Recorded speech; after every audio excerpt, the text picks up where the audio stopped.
Hello, everyone. Welcome back to ESA Cup. The boys are back in town. I'm Pasta. That's Pooball. And, well, what can I say? It's a new season, and we're up to the same old tricks, Joe.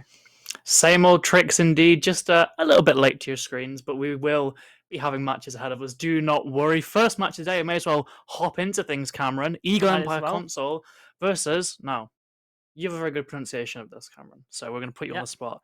Oh, boy. Here we go. I'll go first. Les Okay. Boulistes?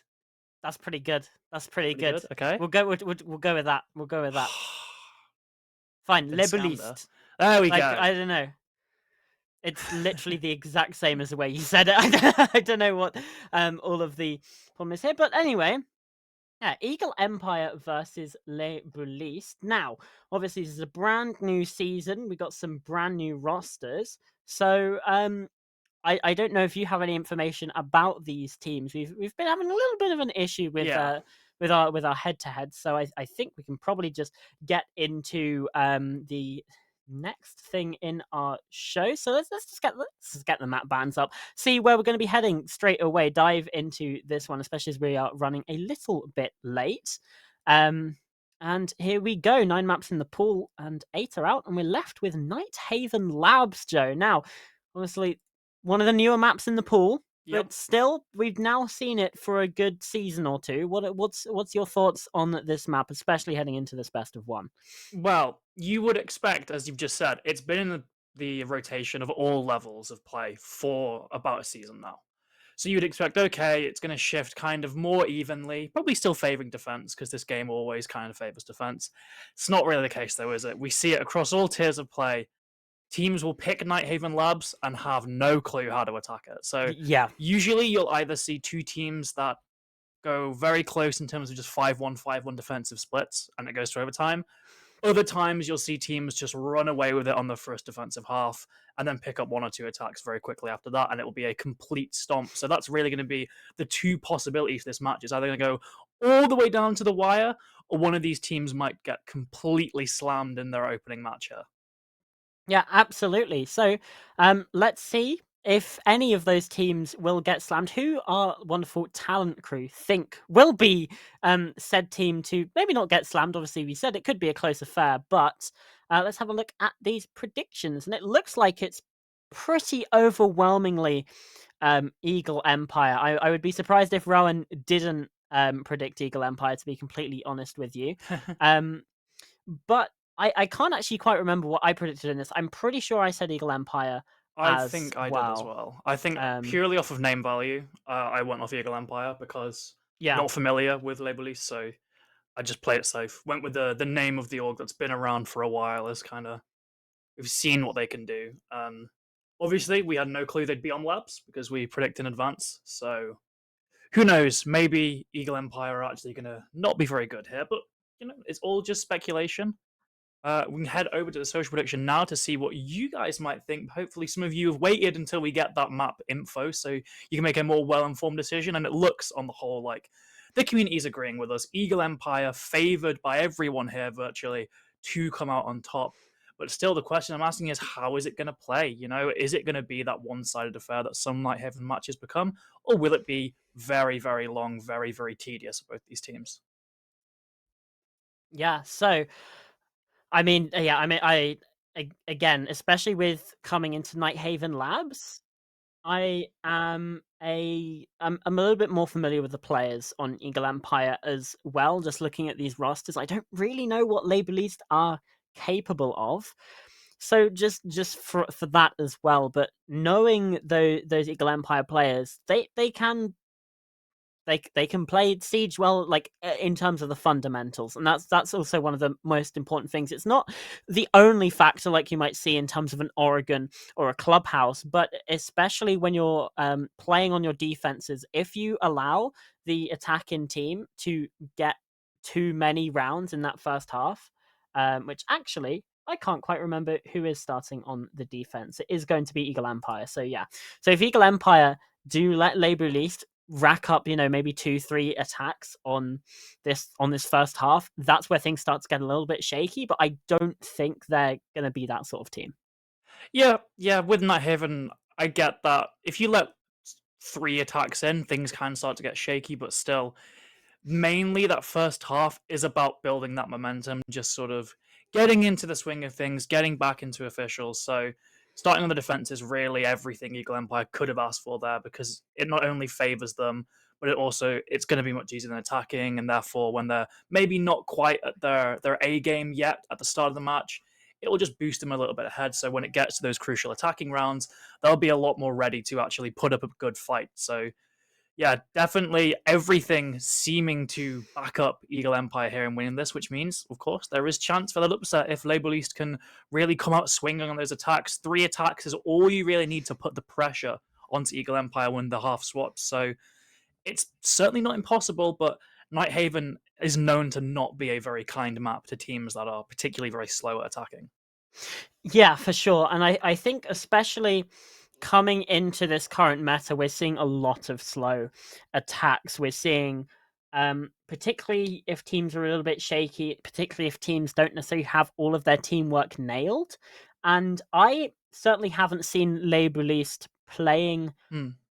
anywhere. So at least my intuition from that is that they're a fairly new team, and that's where part of the worry does come in for me as well. I think is just, do they have that teamwork completely locked and loaded and nailed? Because if they don't, then they're going to have a very tough time here in just the first round of the Swiss stage. And for those for those of you that aren't aware of just the format that we have here, we got 24 teams playing in the Swiss system. Obviously, that doesn't entirely neatly divide, so we actually do have another mid-round match in the fourth, and various qualifications lead you to different places, whether it's the upper bracket, lower bracket of the playoffs. That bit can be a bit confusing, but for right now, that's all in the future. What we have in the present is a little bit of a technical pause for you. One of our players can't connect, so we oh, I'm hearing. I've got my earpiece in. Secret Service. Get down, Mr. President. It's actually should be fine. Yep. Um, to head into it's just as I start to segue, but it's fine. All of that round four shenanigans are in the future. As for right now, it's just the first round of Swiss, and until that fourth round, it just plays out how Swiss normally does. If you win, you go Yeah. into that high bracket. If you lose, you go into that low bracket. Pretty standard stuff. Yeah, very standard until that final bit where we will see a bit of a deviation from the trend that has been set across basically every other Swiss stage. So we can finally get into the game now. We've got all 10 Woo! in the lobby, ready for a bit of Nighthaven Labs here. A bit of a rarity, especially at lower leagues, as teams tend to just play towards what they're comfortable on, the standard maps like your clubs, like your Oregons, like your Chalet. So always nice to see a bit of Labs here. Oh, for sure. And nothing like just a little bit of a wake up call. Not necessarily wake up call, but it's that splash of cold water in the morning just to really get us into gear here with some Night Haven. Really gonna get those gears cranking very, very fast. To just even think about this one because it is quite a complicated map, Joe. It is, yeah. With all of the different, very fortified defensive positions that the defense can take, along with just how big of a floor plan it is, it can be very difficult to get in because not only do you have to worry about those roamers who can be really anywhere, you then have to deal with those much stronger positions where you know someone's going to be playing, but it's much easier said than done removing them from it. So it's no surprise really that those two operators that are so good at removing defenders from positions, Ying and Monty, getting banned straight away, just trying to really add up even more advantages to the defense. At the very least, they'll have their wings clipped just a little with that Azami ban. They certainly will. These attacking bans are also not necessarily surprising. Obviously, we know that the power that Azami can hold, but the Montaigne and Ying, especially, very much focused on those executes specifically. Which means maybe we won't necessarily see as much roaming. Oof. The Capcan ban as well, just really making sure that these teams can get through the map quickly and keeping operators like the Jackal, like the Dockerby, like the Lion still on board as well is also going to facilitate that. Yeah, I think I always have a bit of a surprised reaction when I see something like a Capcan being banned, but it does make sense of what we were saying, right? With how big the map is, just taking those little bits of chip damage, not only it gives you a bit of a disadvantage in gunfights, but also mentally, it can be quite a pain just walking through somewhere where you think is completely safe and bam, over half your health taken away. Unlucky, mate. Try again. So I definitely see why they just want to take out that Capcan just to make things a bit easier. It's still by no means going to be anywhere near a simple task defending here, even with a zombie band, because you've still got the other two members of that big three on defense. Solace and Fenrir still unbanned, still ready to be played, and we're seeing immediately a Fenrir on the board. That's going to be Exia. That's going to be a key part of this defense because of how simply oppressive those gadgets are. The ability to completely lock down an area and force attackers to basically take blind gunfights. There's that little window where you can still see a bit in front of you, but it's a very, very, very disadvantaged gunfight there. So it's really going to be difficult for the attack to get through, especially with how kind of cramped some of these corridors is. There's going to be a lot of very difficult and very crucial gunfights the attack have to win here. And it will come down to those gunfights at the end of the day, obviously, you know, the nature of this game. But first, the attackers need to actually find themselves access to this building, and it should actually come fairly quickly with this IT wall. Rafal there, just putting the exothermic on the wall. Lebkuchen, well, it needs to dip away lest he gets honestly could have been downed by that explosion from the hard breach charge, but instead is able to dip away behind the box as more pressure comes in from elsewhere here. Also on the rafters, Warden now sending some shots in, but the Twitch drone is going to get shot the first time around, so the mirror window stays up, but with some more pressure coming in on this other side, there's a first of those dread mines to come on through, and it's actually Kodaft finds the opening pick with a C4.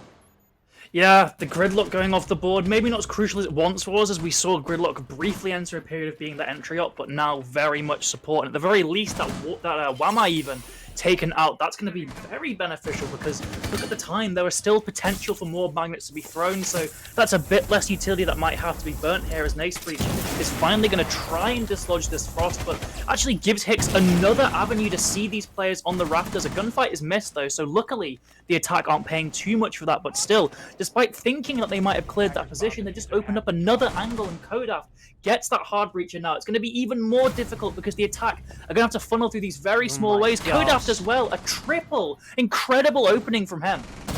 He is having an absolute heater right now. Now it's just Warden and Rafal. Just one kill between them, one kill for their team, in fact, as well. And well, with the diffuser isolated on the other side of the map, it's forcing this rotation. Kodaf still downstairs, and is just going to sit by for now. Now Warden coming to pressure, but it's the cross angle from Rafal to take down Hicks, and they actually have a little bit of space here in the site to get this diffuser planted. Warden is going to be able to stick this, and I think he's going to be able to go all the way through. Suddenly, onus on Eagle Empire to try and get in, but Rafal goes for the swing, goes for the peek, and it's ill-advised. Warden! Oh no! He looks away at the wrong time, but Exia, completely unaware, has to have his head on a swivel, and it's Kodaft again. This time with the shotgun. 4 kills in the round for him, and a successful first defense from Eagle Empire. Yeah, but it did spotlight a very big weakness in Eagle Empire's defenses there, right? They allowed a plant to go down, and they didn't really have adequate positions to go for that retake, really. We saw there were no easy avenues for them to get back into that site. It was all on just running through doorways, taking 50-50 gunfights, and luckily, despite what could have been a very big blunder with Exia not noticing that player in sight, they still managed to clean up the kills. That man advantage just too much for Les Boulis to handle, but it got very, very concerning at the end there, Cameron, that there was easily a reality where, despite such a fantastic start, despite such a fantastic effort from Kodaf, getting 3 early on in that round, Les Boulis could have taken that. So, yeah, sure, it's a loss on your attack on Nighthaven, but that's nothing to really be that sad about for Les Boulis. They still proved that even under pressure, when it comes to the execute, they can make really good attempts to try and win out that round. So really, Eagle Empire should be considering themselves very, very lucky there, because things could have gone very wrong, and if Les Boulis win that opening round, suddenly lots more pressure on the defensive side, as these defenses are going to be heading down to the basement now. This is, again, still pretty favoured, but look at all that vertical. The Ram is going to be great for this.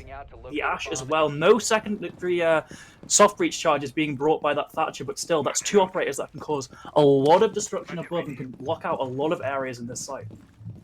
Does Ash not have the secondary soft breach as well? I could have sworn that she does, or maybe I'm just trapped in. I think she does, but you Patches rarely past. see. Oh, hang on a second. That's a soft Yeah. wall on the double. Yeah, but also That's a it's a rush. very quick entry in towards here. But Hicks has actually been able to get a kill, aided by the Dread Mines here from Fenrir of Exia. That Magnet as well is going to take out that EMP. But there's another kill for Hicks. It's actually been traded out suddenly. 3 versus 3. All the action here in this first few seconds. Now the Diffuser possibly in a place to get planted. Hokia is just flirting with the possibility, with the idea. Lebkuchen, I don't think he's aware of this Diffuser going down. He spotted the player, and now with that swing is able to get it locked off and away. Now the Diffuser is on its own, but Rafal has traded it back to a 2 versus 2. And that Ram gadget is just going to be creating so much noise as well. This defense then have no idea what is happening right now. C4 goes out, it's not going to catch, and Emperor is watching, waiting for the swing, and finds a quick double in the end.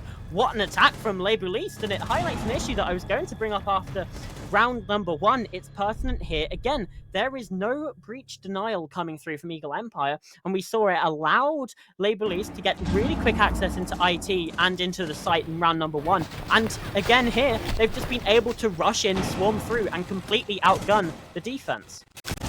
Yeah, I mean, what better way to bypass that very messy, very sticky game of getting through that roam and how it can really bog down your attacking pace by simply just ignoring it, going straight for the site. Sure, there's a lot of vertical that can be made by the attack, but the defense aren't going to make any here, so you're basically secure from all angles aside from the horizontal. So yeah, go for those gunfights. You have the better guns anyway, and yes, it did get a bit messy once Leibkuchen got that planter killed. Still ended up being a win for them. They still managed to just clean up on those gunfights, apply enough pressure to get that plant down.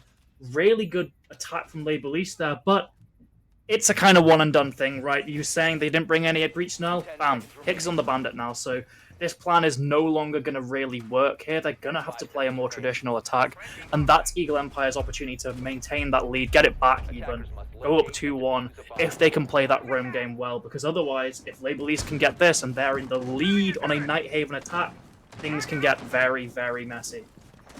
Yeah, especially if you're able to take the lead on a Nighthaven attack, you've practically won the game at that point. Obviously, I mean, by the end of the half, but even getting to 2, especially this early on, is going to set Leibuliste up for so much success earlier. Now, they're getting to the building, and this little opening here in IT has flummoxed Rafal a little bit. So just hopping on the drone, trying to see what's up. Warden, though, bypassing this goo mine and is now on the hunt. I don't know whether Olid is aware of this. Well, the drone will certainly give some of the game away, and now he's pre-firing both of these angles. There's another goo mine here waiting for Warden, but he might just wait for the swing, and indeed he does. Opening pick again for Leibuliste. This time, they're dealing with the roam, and they're dealing with it fairly swiftly.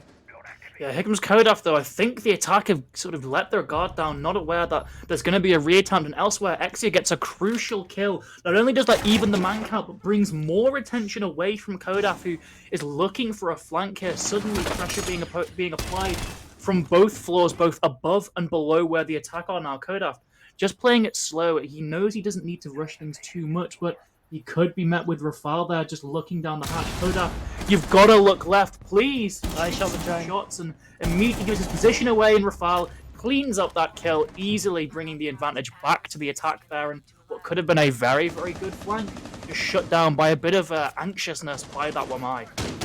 Yeah, there was a drone there. I don't know if it was on necessarily, but, well, enough dwelling on that, because Kiama is already doubling this advantage here for Leibuliste in terms of the man count. 4 versus 2 now for the attack. Eagle Empire, they're really struggling here on the basement. They just have Hicks and Lebkuchen to try and hold on. There's more drones come on through. That one's a clutch from the brother of Kiama. It's just creating more diversion, more bullets being wasted here by the defense. Hicks, he's waiting for that swing to come on through. He's spotted through the floorboards, but now has to watch this other angle. Lebkuchen finds one as Hokia falling. Diffuser now recollected, and Rafal marching his way on through is able to get the kill, and now planting the Diffuser yet again. Lebkuchen, well, they're going to be watching for this. Oh, can't quite land the swing. Now Diffuser planted in a 1 versus 3. There's no chance that Kuken surviving out of this situation. And there it is, Labor Leaf with the lead here inside a Nighthaven Labs attack. After 3 rounds, it's 2-1. Yeah, it just seemed like throughout that entire round, the defense hadn't properly sort of coyed on to how the attack were playing, right? We see the Legion going for a very aggressive gunfight against a better gun in that Jackal. We then see Kodaf completely unaware that there's still a player just holding that hatch. It was really a bit of poor intel work there from the side of Eagle Empire that allowed for their members to just be cleaned up there on two. Well, we can maybe give them a pass for that first defense. It was a rush, it's something you can't anticipate. But that's still one defensive attempt in the basement where you should really be favored. That has been completely wasted. As we said, now Labor Leaf have taken the lead. The pressure now building, mounting onto Eagle Empire here is if they don't win this next round, suddenly the best they can get in this half is a 3-3. And for Nighthaven standards, they better hope they have a damn good attack, because if not, that's simply not enough rounds to give you a big enough safety net to win this match. They need to keep winning these defenses. Ideally, go flawless from here on out. A 4-2 is still certainly manageable, but again, unless Eagle Empire are hiding some top-tier attacking strategies, it's simply not going to end well for them. I mean, we said it in the pre-game, didn't we? If on Nighthaven Labs, 3 rounds on your first attacking half is normally enough to seal the game for you right then and there. Labor Least only need to win 1 more attack, and we've seen that they can win on that bottom floor with such proficiency. So for now, Eagle Empire, they're really in a sticky situation because, well, yeah, sure, you have this top floor. It did get quite close. They were able to get users down, and it came down to a 4K from Kodaft to actually secure things. And then for the rest of the rounds, they got hit by a rush, and then they've just been very easily swept away on their own clear. So things not all as they seem for Eagle Empire. And there goes another C4. This time it catches on the door frame, and Kodaft is getting pressured out of this area where we saw so much damage being dealt the last time around. Labor Lease are learning from their previous mistakes and transgressions, and, well, Eagle Empire are in a very difficult situation because of that. Yeah, Kodaft is basically locked in this position. Either way he moves, he's exposed to those aqua stairs, so he has to play a very dangerous game here. Also exposed that open mirror window that was opened right at the start by, I believe it was a Twitch drone, and now Kodaft taken down. He peeks a bit too far. Emperor as well, all these kills going the way of Labor Leaf. It's an absolute disaster for Eagle Empire's defenses here. It's a 1 versus 3. Jaeger on aqua stairs, trying his best to find something, but he can't find anything at all. That's Emperor getting that final pick. Eagle Empire, look, I don't want to curse Labor Least, but this is looking very, very winnable for them now. Yeah, not surprising that we see the tactical timeout coming through for Eagle Empire, because they need to have a chat about this. At this point, this is where the avalanche starts to form. You know, we just had a little bit of a snowball, but now this is the danger point. Now that they've got to 3, I mean, there is danger of this entire game just running away from Eagle Empire. Even if they can get that 3-3 half Labor Lease, then go on to the defense. And we've spoken at length about how difficult it's going to be to win attacks on this map. But hey, who knows? Maybe we're getting an attacker-sided Nighthaven today. Unfortunately, we have to look at the statistics, and the statistics are telling us that Eagle Empire are in for a world of hurt right now. Yeah, I'm really a bit perplexed as to how you fix these defenses for Eagle Empire, because sure, in 3 of these rounds now, we've seen a massive concentration on the site by the defense. There's been very little roaming presence. But equally, that 1 round where they did roam, it was completely shut down for basically no cost at all to the attack. They quickly found out where those defenders were playing, and even more quickly dealt with them. So both of these typical approaches for Eagle Empire seem to not be working. Granted, that's 3 attempts now where they've bunkered on site and been absolutely mauled. So maybe they should just invest in a roam here, but Labor Leaf's roam clears have been very good. Perhaps you need this kind of buddy system to be brought back, have a much bigger investment in your roams. Instead of sending an isolated player off like a Legion or something, you bring a whole force of roamers to play together, trade off each other, and just cause a lot of time wastage and hopefully get a pick, because it's just staying in sight simply isn't going to work. It hasn't worked in these 3 rounds, and it likely won't work in these remaining 2. And these are 2 crucial rounds, because 3-3, we've said it's still manageable. 4-2 or a 5-1 going towards the attack, you should just essentially surrender there. It's looking very unlikely that you can put up a similar stage there. It seems like if those 2 rounds go the way of Labour Least, Eagle Empire might have simply been outclassed here on night here. Yeah, at that point, just lay down in your coffin. Like, it's already open for you. Just get in it. It's only a matter of time. But one thing we are seeing is we're seeing some different operators being brought, and we can see the tuber out being used just to delay the opening of this IT wall by a little bit, but it's only going to do so much. He's only got 3 of these canisters, and there you go. That's another wasted canister. Lebkuchen, though, is able to find the opening pick, getting aggressive. He spotted another player as well here on top of these aqua stairs. But does he get aggressive, or does he decide to sit back? Because another problem was that Eagle Empire, their own setups are being used against them. That wall that was opened there that you can see, very helpfully Kodaft is just standing next to, was used as an angle for the attack. But now as the flood comes on through, it's Eagle Empire getting aggressive up in the faces of Labour Least, and suddenly it's just Rafal left in a 1 versus 5. He's at least going to deny the flawless round. Lemkuchen swinging the wrong way. The 2 kills for Rafal, a little bit of stat padding perhaps. And again, well, this breach should be opened up fairly quickly as well, but it might just be inviting another angle for the side of Eagle Empire to seal the deal in terms of this round. The tactical timeout certainly doing the work here for this defensive team. Yeah, at the very least, the defensive Eagle Empire seems to have gotten their confidence back. You'd not expect such really aggressive displays of gun skill to be shown by a team that was 3-1 down, as Exia finished off that round, making it 3-2. But as much as I want to praise Eagle Empire there, ultimately it was a round 1 on gunfights. And gunfights can often be a roll of the dice here, and it seemed especially like Labour Least were playing a bit too aggressive, were really desperate to try and get some trades, and all their gunfights seemed to be going the way of Eagle Empire. That wasn't necessarily a show of strategic dominance by Eagle Empire, though. The defense didn't really do anything new to try and counter what was being played by Labour Least. They just shot more. They took more engagement, they took more gunfights, and that might be a key to success, as we actually see them going, I believe, that's kitchen. Yeah, this is a 2nd floor perspective here, so below that is kitchen. Not that more traditionally played basement, and for good reason. They were just dominated on basement both times they attempted that, but still, kitchen can be a very difficult site to play, because if you get a plant down and you have a player outside that window, suddenly the round is basically over for the defense. So it's a very risky game here, and I am not at all surprised that we're finally seeing a Solace and the Labour have been sticking on that Malusi. These aggressive operators seem to be what Eagle Empire need. They just want to maximize these gunfights here, because that is the only way it seems that they are going to even out this man count, or even out this round count even.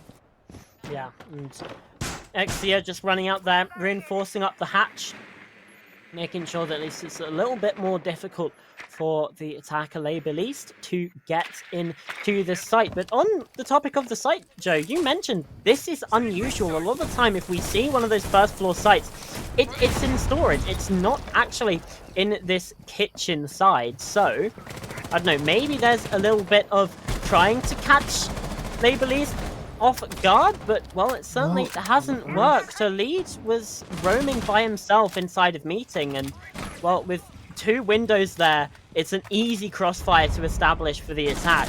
It's now a 5 versus 4. As I say that, though, Lebkuchen swung on and getting the kill on to Emperor, but now he's going to try and take a fight, trying to avenge his teammate Kodaft, but instead it's going to go the way of Labour Least into a 4 versus 2. Yeah, and suddenly, as we were saying, their own setup being worked against them as Hockey gets in through the window. They have an OSA shield looking in through that opened up wall on site. It's all an Exia in a 1v4. Sure, he can spot out the planter, he can spot out any drones being used, but it's still 1 man against 4. He has to win 4 separate gunfights here, and it's just not looking likely as that plant is getting stuck down. The moment it does, the attack can assume more defensive positions, but before that even happens, Warden gets the pick, a 4-2. Not what Eagle Empire were looking for here at all on their defense. They've really been outclassed in many of those rounds there, despite it seeming like they might have a bit of a second win left in them. Ultimately, Labour Least finished that half victorious. 4-2. It's going to be a much easier attacking effort here. Yeah, I don't want to be all doom and gloom, but I'm struggling to see a way for Eagle Empire to really fight back into this, because it doesn't feel like it's been an attacker-sided Nighthaven Labs right now. It was really, really nice play from Labourleaf to, like we've been saying, use the attacking setups, use the defensive setups against Eagle Empire. The angles that they create, that they open up for their own use, easily picked apart by that attacking side. And if they're able to identify those gaps, I would hope that they aren't going to be susceptible to the same mistakes. You would hope that, but, you know, we've seen teams maybe not fully understand the pushes that they actually do on their attacks and get caught out by the same thing. So it's not out of the question that maybe we do just see something like a very similar rush or a very similar attacking strat being used, but you would definitely favor Labourleaf here. They're already showing to have a much more strong understanding of the win conditions of Nighthaven, immediately bringing out that anti-breach on the Bandit just to try and stall out the attack a little bit more. He's going to go for, well, actually distracted from that Bandit trick. That's good pressure from below there, despite there being a defender below him. I'm not quite sure what ended up happening there, but either way, Rafale fell off the wall, and that's breach open immediately. Good pace from Eagle Empire that allows Olido to move around potentially and take up this breach, instead allowing for Hicks to get the other major external wall here. This is great pace from Eagle Empire, but they've still got to win those gunfights. They absolutely do, and as the push now starts to come on in through IT, more angles start to get opened up by this side, and I think there's mirror windows opened as well, so Hokia is going to be, actually, it's not Hokia, it's Emperor who finds the first gunfight. Nice trade coming on through from Olida to just even things up into a 4 versus 4, but with 100 seconds left to go, suddenly this round starts to look a little bit more up in the air. Zagoya canisters have started to be set off. It's at least going to provide a little bit of stall, but still, again, so much time for the attack to really work these angles. Warden, though, is going to ensure that doesn't happen. Nice swing onto a leader, brings the advantage back into the side of Labourleaf.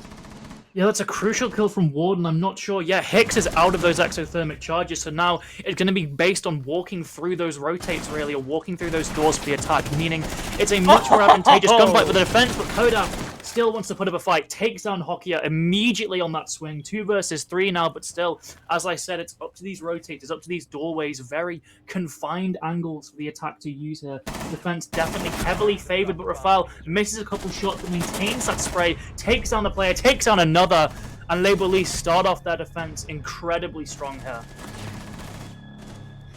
A very, very nice round. It did start to look a little bit shaky with, first of all, the breach being opened up despite the Bandit being up close, and then also that opening pick for the attack. This kill from Kodaf was lovely, by the way. Look at that, just immediately onto Hokia's head. Didn't stand a chance, but again, from this round, it did start off a little shaky, but Labourleaf were really able to grow into it, and crucially, Eagle Empire weren't able to get into any positions to really use the defensive setup against Labourleaf, which is something that we saw Labourleaf themselves do very, very well and very, very frequently on that first half.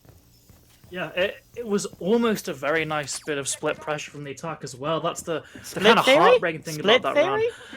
Not split theory, but if you just had that ace player breach open that Rafters wall, suddenly you're holding complete 180 degrees from both sides on that defense, right? You have a player towards connector, a player on Rafters, a player in IT. You can hold so many lines of sight, so many cross angles. Well, the moment Ace died there, it basically sealed the round, unfortunately, despite a fantastic shot from Koda. Heading into another round, this time, it's up to Labourleaf to prove that this defensive site on the basement is so defender favored, because, well, when Eagle Empire attempted it, it didn't go that way at all. So, interested to see how this plays out. Immediately, we're seeing this ram go towards that top floor, go towards a floor above the site to make the most out of that gadget. Last time we saw the Ram, I believe it was in that rush, so it's definitely going to be seeing more of an impressive display of those boogie drones being used. But first, they've got to clear out these defenders above, and Olide does exactly that. Wow. Warden taken down. Emperor's still below in that warehouse, but in a corner, he could easily be caught by one of these drones, by one of these players here, particularly with that soft wall to his left. So many angles to worry about. It's not a surprise that he chooses to retreat there. Still a bit vulnerable from this storage window, but in a much more safe spot than if he was in warehouse. Oh, for sure. The safety has increased probably about tenfold as these drones now starting to come on through, apply some pressure and some pings as well. Olide trying to find this player, find some kills, especially through the wall where they might not be expecting them. Kiyama, well, he's in a very difficult spot. Just has to look everywhere all at once, and it's not going to work. Emperor with that kill onto Kodaft as well, and Hokia as well, actually, with the C4. Makes it a 3 versus 3, and Rafal again hitting shots. It's those three players mostly this entire game for Label East. It's been Rafal, it's been Warden, it's been Emperor, and they have been stepping up. With Warden gone, I was going to say, you know, high impact player could be a problem, but not when you've got Rafal and Emperor, and Hokia, just couldn't quite land a shot there. But it's still a 2 versus 2. And with Olide very low and, well, now dead thanks to Rafal, it's up to Hicks. And, well, he's not going to get it done either. Map point pretty much immediately for Label East. And, well, this is the danger, like we were saying. It's that snowball. It is the fact that if you get 4 attacking rounds, you can so easily win these defenses on Nighthaven Labs. Yeah, I mean, guarantee I'd bet any amount of money on it. If we were in a more even scoreline there, you would not see Label East getting that aggressive when they've already got the opening 2 picks on a basement defense. Not a single player there on the defense when the dust kind of settled and we got to that 3v2 point was actually downstairs. They were all above trying to take these gunfights, trying to get these picks, and that's just the effect that confidence and a good first half can have on a team.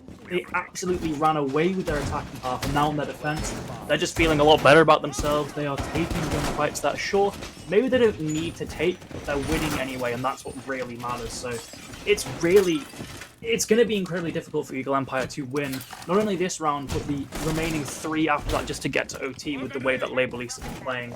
They are confident, they are winning their gunfights, they are presumably pretty happy with how this match has gone so far, beating out what should have been favourites to win this match. So really all of the pressure is on Eagle Empire here, and they don't even have a timeout left either. They burnt that early because of how bad their defensive half was going. So from here on out, they're going to have to hope that they can somehow damage this morale that Label East has to give themselves another bit of extra time to talk things out. I'm reloading. So, the roam from Warden specifically was shut down fairly quickly last time around, but Label East was still able to do a lot of damage away from the bomb site. Kiyama now getting aggressive up on towards the breach, has been spotted on a drone, is watching for this swing, but Kodaft is better, especially with the improved optics from that range. It's going to be a lot easier to land that kill. And again, it's an early disadvantage for Label East, but we saw what happened in the previous round. They were very easily able to get it to a 4 versus 3 in their favor and eventually win things out. And especially this time, no offense to Kiyama, has not quite been having the same impact as Warden. They actually find themselves in a bit of a better situation than the last time around. The only difference is in the lack of utility that the Wamai no longer brings. Yeah, it's going to be a bit of a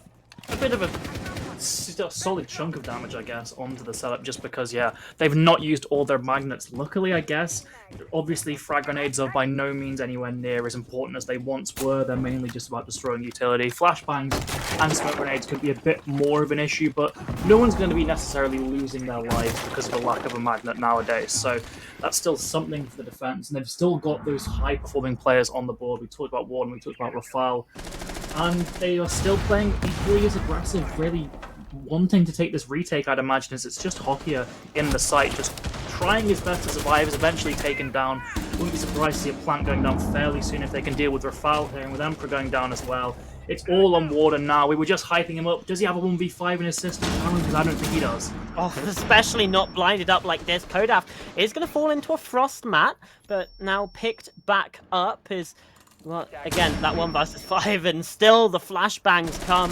I don't think Lebkuchen knows about this position. Well, certainly does now. The swing comes on through, and, well, some damage dealt to both sides, but no kill, and the drop shot comes on through. Eagle Empire, if there's one way to win an attack, it's certainly to be a flawless, but, well, you've still got to win 2 more to even have a chance of got to win 3 more to have a chance at overtime. Obviously, it's map point for Labor Loose. All they need is 1 more round, and with the defensive record they've had, this is gearing up to be a 7-3. Yeah, I think it's only a matter of time before Label East start maybe reining in the aggression a bit. Kiyama on no planet should have been taking that swing, right? Everything advantage was giving the advantage to the attack, and still he tries to go for a cheeky kill, catch one of them off guard. Of course it's not going to happen. Once you're on drone, they know you're there. They've got all these different angles they can hold. But still, it's 1 round. They're still 6-3 up. They've still, I guess, if they can afford to not throw, but maybe a little bit too aggressive in some of these rounds, thanks to how good their opening half was. But it's, as I said, only a matter of time before they start to play a little bit more seriously. We're going back to this top floor as well, which is going to just advantage them even more. They're bringing this mirror to try and just provide pressure onto any of these positions here on that rafters. Warden as well, just sticking on that Malusian operator that, although always was still kind of present in the console scene, with that ACOG has become even more of a valuable pick. You can take more gunfights. We saw how the ACOG really empowered Kiyama to go for a very risky gunfight. Unfortunately, it didn't end up winning for him, but still, it is a very useful tool nonetheless. Bomb located by attackers. The breach opened up again from long range. They're hoping to use these new magnifications to their advantage, especially with the attack getting more varied use of the magnified optics. But instead, there's no sort of challenge over in that area, and I think they'd be wise to not go for that sort of swing again. So now attention shifts down to this basement as Kodaft is sneaking his way on through. Emperor is able to find a kill, but at any point in time, Kodaft could spring up from the depths and potentially find 1 or 2 picks, depending on how these defensive players are actually focusing their attention. And there you go, there's the trade to come on through. Unfortunately for him, Emperor was just all by himself, so it's just the 1 pick. However, it has still tied things up 4-4, and Rafal just wanted to get out. I think that's the right call there. Joe, would you have been sticking that bandit trick? No, absolutely not. I think he would have still gotten it, but it's such a big risk. It's a risk you don't need to take because the IT breach is important, but you still, as an attacker, then have to go through a doorway. It's by no means a be-all, end-all of the round, as Kiyama equally playing another very strong angle, but he peeks again. He doesn't need to do this, Cameron. You're holding a shotgun at a 90-degree angle. Luckily, gets the pick, is eventually traded by Kodak. It's still a 3 versus 3.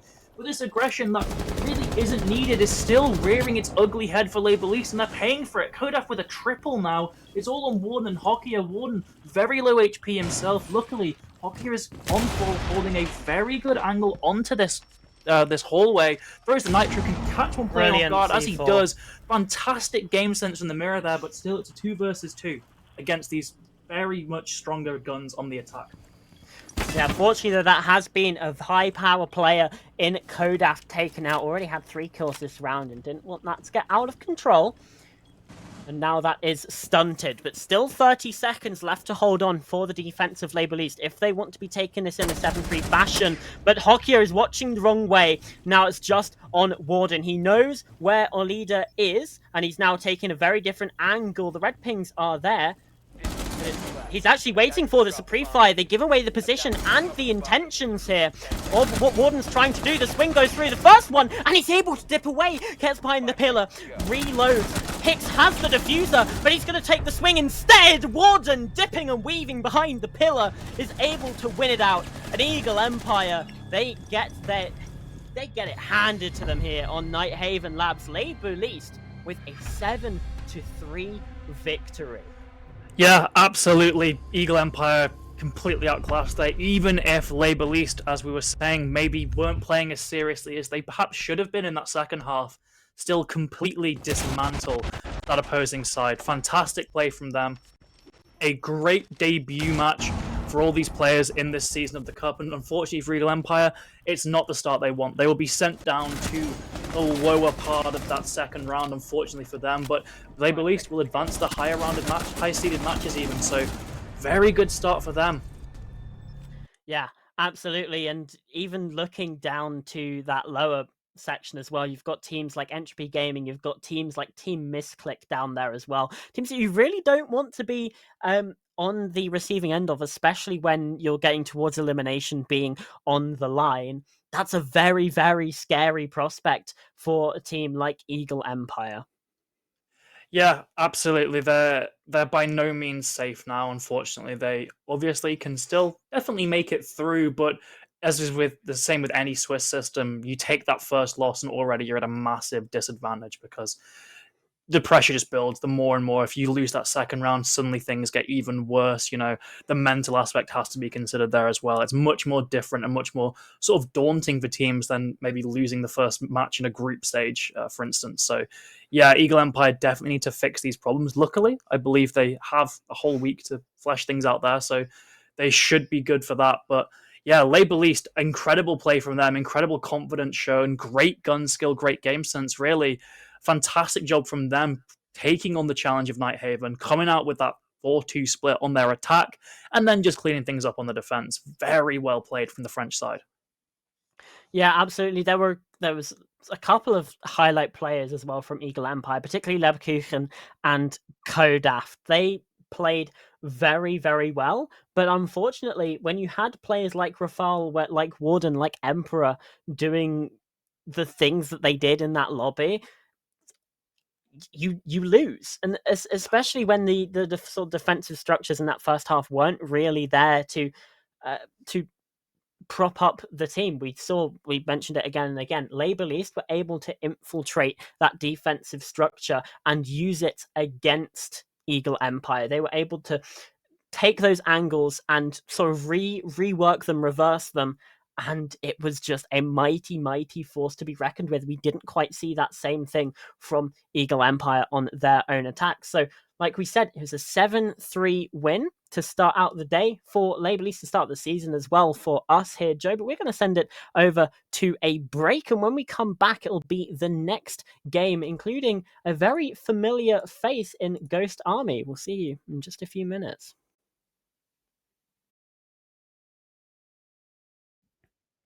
Hello, everyone.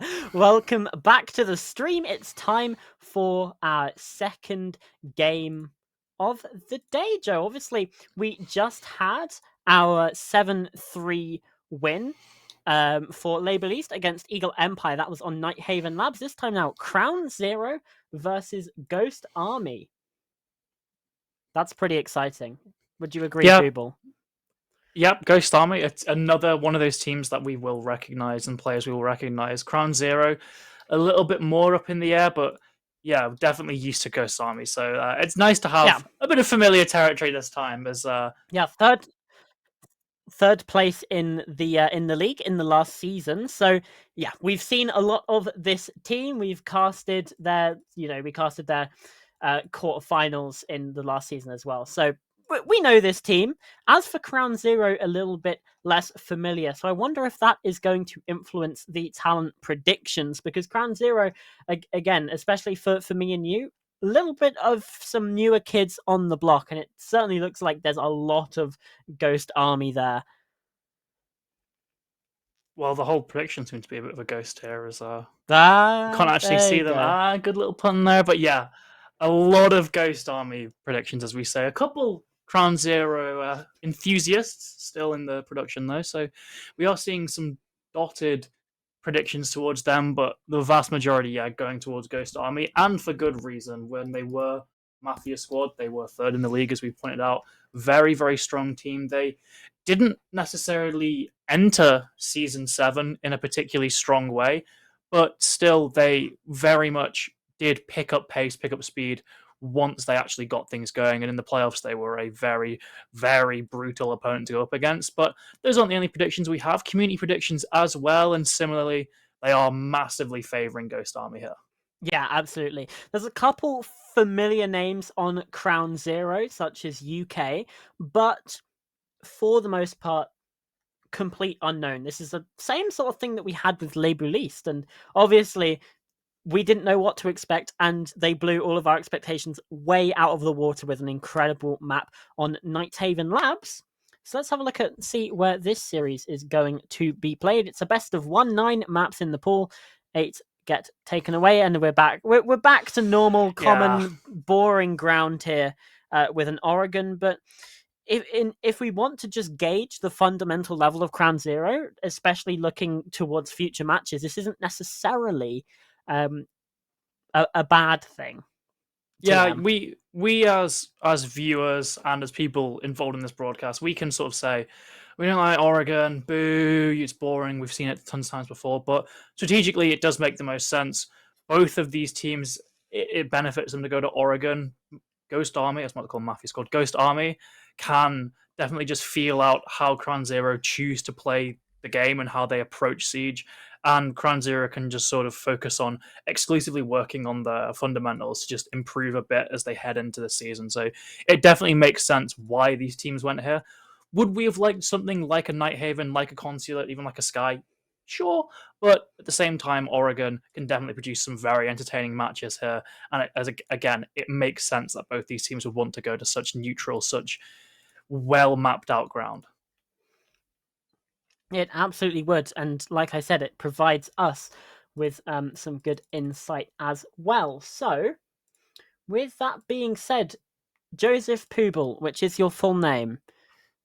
Still going with this, okay? Yes, Mr. Joseph Poobel from the north. Who wins this? Who wins this map? Okay, I understand. We just had Label East coming out of the gate swinging, a qualifier team really blowing us all away. But there's levels to teams, right? And Yeah. sure, Label East upset Eagle Empire, but I think most people would agree Eagle Empire and Ghost Army, formerly Mafia Squad, there's quite a big divide between those teams. And this is our third place team, remember. This is a podium team for Season 7. They are not going to really roll over here. And I think Oregon, they've played it so many times. They're such a strong force. They should be winning this matchup pretty easily. Yes, I would agree with that. I was hoping we might get a little bit of spice, but it's I don't want to say it's a bland matchup, but in terms of the map, it's not anything too exciting. And again, in terms of our predictions, it's very, very the obvious option, Ghost Army. So I don't know how close we are to filling a lobby, but I assure you that when everything like that gets sorted out, we'll be heading into the game. I'm hearing that we have 9 players in the lobby, so hopefully, fingers crossed and toes crossed and every other thing that you can crossed, that we should be able to hop into that fairly shortly. And now Oregon. I mean, what really is there to say about this map? The defense tends to be a bit more favored, but it's a fairly 50-50 map. There's certainly room for 5-1 attacking halves and then it going into overtime. That is not, I wouldn't be necessarily too surprised about that. Maybe a little bit more in the current meta, which tends to favor the defenders, but I mean, really anything can happen. I don't like the phrase that people tend to say it's a map where good teams go to die. It's a map where fundamental issues get exposed really easily. And if any of these teams have any slip-ups in their fundamentals, it could be a very slippery slope. Yeah, I also think it's potentially one of those maps where you could be seeing the newest operator Deimos in play. I do not think Deimos is as strong as some people may have had like that knee-jerk reaction to thinking he was, but he definitely serves that purpose in just tracking down isolated defenders, and sometimes we'll see Oregon defenses on that top floor where you'll have one player just ratting around in the basement for a bit, just waiting, buying their time.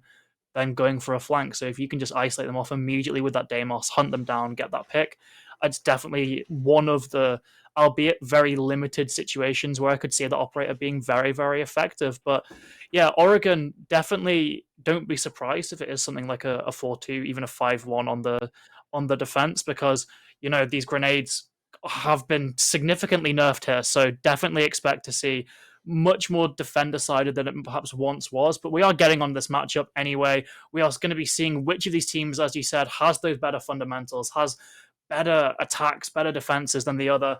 A debut match for Crown Zero here, and a chance for Ghost Army to prove that once again they are a title contender this season. Yeah, falling here at the earliest hurdle would not set hopes high. As we can see, Crown Zero, they're starting us off on the defense. That means Ghost Army have the attack. And really, like we were saying, this first half is really anyone's game. And the second half is really anyone's game. Because, yes, Ghost Army, they have a lot of history with being very good at Rainbow Six Siege, but sometimes you can have an off day. One of the worst maps to have an off day is Oregon. As we see Ying taken off the board yet again, I don't really expect that we're going to see much Ying at all. I don't think she's going to be showing up quite a lot, apart from, again, in this very, very common operator ban phase. Yeah, Ying sort of en masse determined to be that strongest attacker. Nook, though, is a very, very interesting ban here. Usually, you could maybe spin an argument that the nades are very important, and Nook can bring those nades, can sort of get below the site undetected, and then start throwing those vertical nades. But that's not a fact to consider anymore. So I'm a bit perplexed by that Nook ban. A Fenrir ban, though, much more common, a very strong operator, one of those traditional big three defenders. So no surprise there that we really saw him get banned. We saw the power of him in our previous matchup. This Found Defender being banned will be that solace. So, of course, there's only 2 defensive bans. There's 3 very strong defenders. So Azami slipped the net this time. So we maybe don't have as strong a defensive side as we could have, but still very, very powerful operators individually. Azami, Tuber are still on the board. It's still that Nook ban that I'm very, very confused about. Perhaps the side of Crown Zero don't want to place things like proximity alarms, like barbed wire on stairways, just want to rely purely on cameras. But I just feel like there's more important operators to ban, like which we aren't actually seeing this first round, but it's really shown to be very, very strong pick throughout the past few months. Perhaps even the Monty, we've had these new shield changes. A lot of players are struggling to deal with the way you just maneuver around shields now on the defense. So I could have definitely seen an argument to ban out that Monty in the attack phase, but still, Nook being taken off the board, it's going to be intriguing to see what impact this has and what impact potentially not banning other operators has as we are onto this second floor defense. Pretty standard thing to start off with, seeing that Azami, of course, a very strong operator, Malusi as well, really rising in pick rate ever since she got that ACOG. But yeah, overall, nothing too out of the ordinary for either side here. Just a lot of very, very standard operators. I guess the thing to watch here is that Monty and see how these changes affect Tom's ability. Yeah, one thing I would say is only having the 1 hard breach as well. We can see Tom's bringing along smoke grenades out on the Montaigne, so it is just the ace here of Seijuro that we have to look out for. And that's not necessarily the best for getting breaches open that you can really traverse through, but there is actually a rotate here that UK has very kindly opened up for the attack. So if they want to charge on through, they absolutely can, but obviously they have to get past this defensive gun first. But with the shield, that isn't necessarily as difficult, and there is that vertical angle as well. Just cutting off the Montaigne from the rest of his team is still going to allow access to the site, and still possibility to get caught out from this upside down rappel angle. But instead, the rest of the team now coming in, and Toms should be able to just, yeah, absolutely. There's that new shield change, just charges them down and gets the kill. UK first fall, but there's a trade coming through from Fleets, 4 versus 4. Yeah, and still, Tom's providing more and more pressure here. Gets a player ends up getting taken down from the breach. Elsewhere, though, we're seeing another pick, and this Monty continuing to take names here, showing how effective they are in this melee range. It's all on Spyro in a 1v3, make it a 1v2 with Seijuro downed and finished off. Nitro goes out, is completely blind and misses every one of those attackers, so still 2v1. Kenzie's on a bit low of a health pool, but I'm not quite sure he still gets taken down in one shot from that range with the shotgun still. Spyro actually getting very aggressive here, despite their reticle being taken out by the EMP grenade. Both these players now stacked on the breach. It seems like they've got a pretty good idea of where Spyro is playing as now. He's been cut off by those air jabs. That one will immediately signify his position, causing a rotate from Spyro. Still though 1v2, not a single lick of damage dealt by him on these remaining two attackers as of yet. Eventually, a trade of bullets goes the way of Kenzie, and that is a overall quite convincing first round for Ghost Army there. It absolutely was. A little bit of lack of communication maybe when the Montaigne starts to charge on through. We can see there's no real response from a lot of these remaining defenders, and there was just a bit of an inability to really challenge this Montaigne. We can see it again here, the second kill from Toms as well. Just trying to get up close quarters, maybe either not aware or not prepared for these new changes that come on through, and Ghost Army really good job to capitalize on that and get themselves around. Yeah, I think it can be very easy for a viewer to sort of see those replay clips, see those two picks that Tom's got, and go and sort of claim that the Monty is this incredibly strong force. But you've got to consider there were defenders there that could have easily got the pick once the extends. There was players in pit, players around bunk. It seemed like there was an overall lack of communication for Crown Zero, maybe caused by a bit of panic when seeing that Monty. That has caused that Monty to ultimately get those two picks when really he should have maybe gotten that first, but definitely not the second. There were defenders of being able to play around those positions, and yet no one really responded to the calls for help for those two defenders that were taken down by that shield. So we're seeing Toms on that role yet again. I'm going to hope that this time Crown Zero learn from their mistakes and play a bit more grouped, a bit more together, hold these angles so they can cover their friends, because if UK gets taken down early again, that's only a loss of life, but it's a loss of utility, as he will not be able to put down all of those Kiba barriers. Very similar setup that we're seeing here from Crown Zero. Again, we have this games breach opened up with an impact grenade. This time, though, from the side of Ghost Army, a lot more aggressive. We've got a gridlock coming on through, but also the Amaru coming out from Nordal. And that means that, well, they're going to be able to find some quick entry into the site, especially if the defense is focused, concentrating on this Montaigne. There's potentially an option for a very quick entry, catching them by surprise.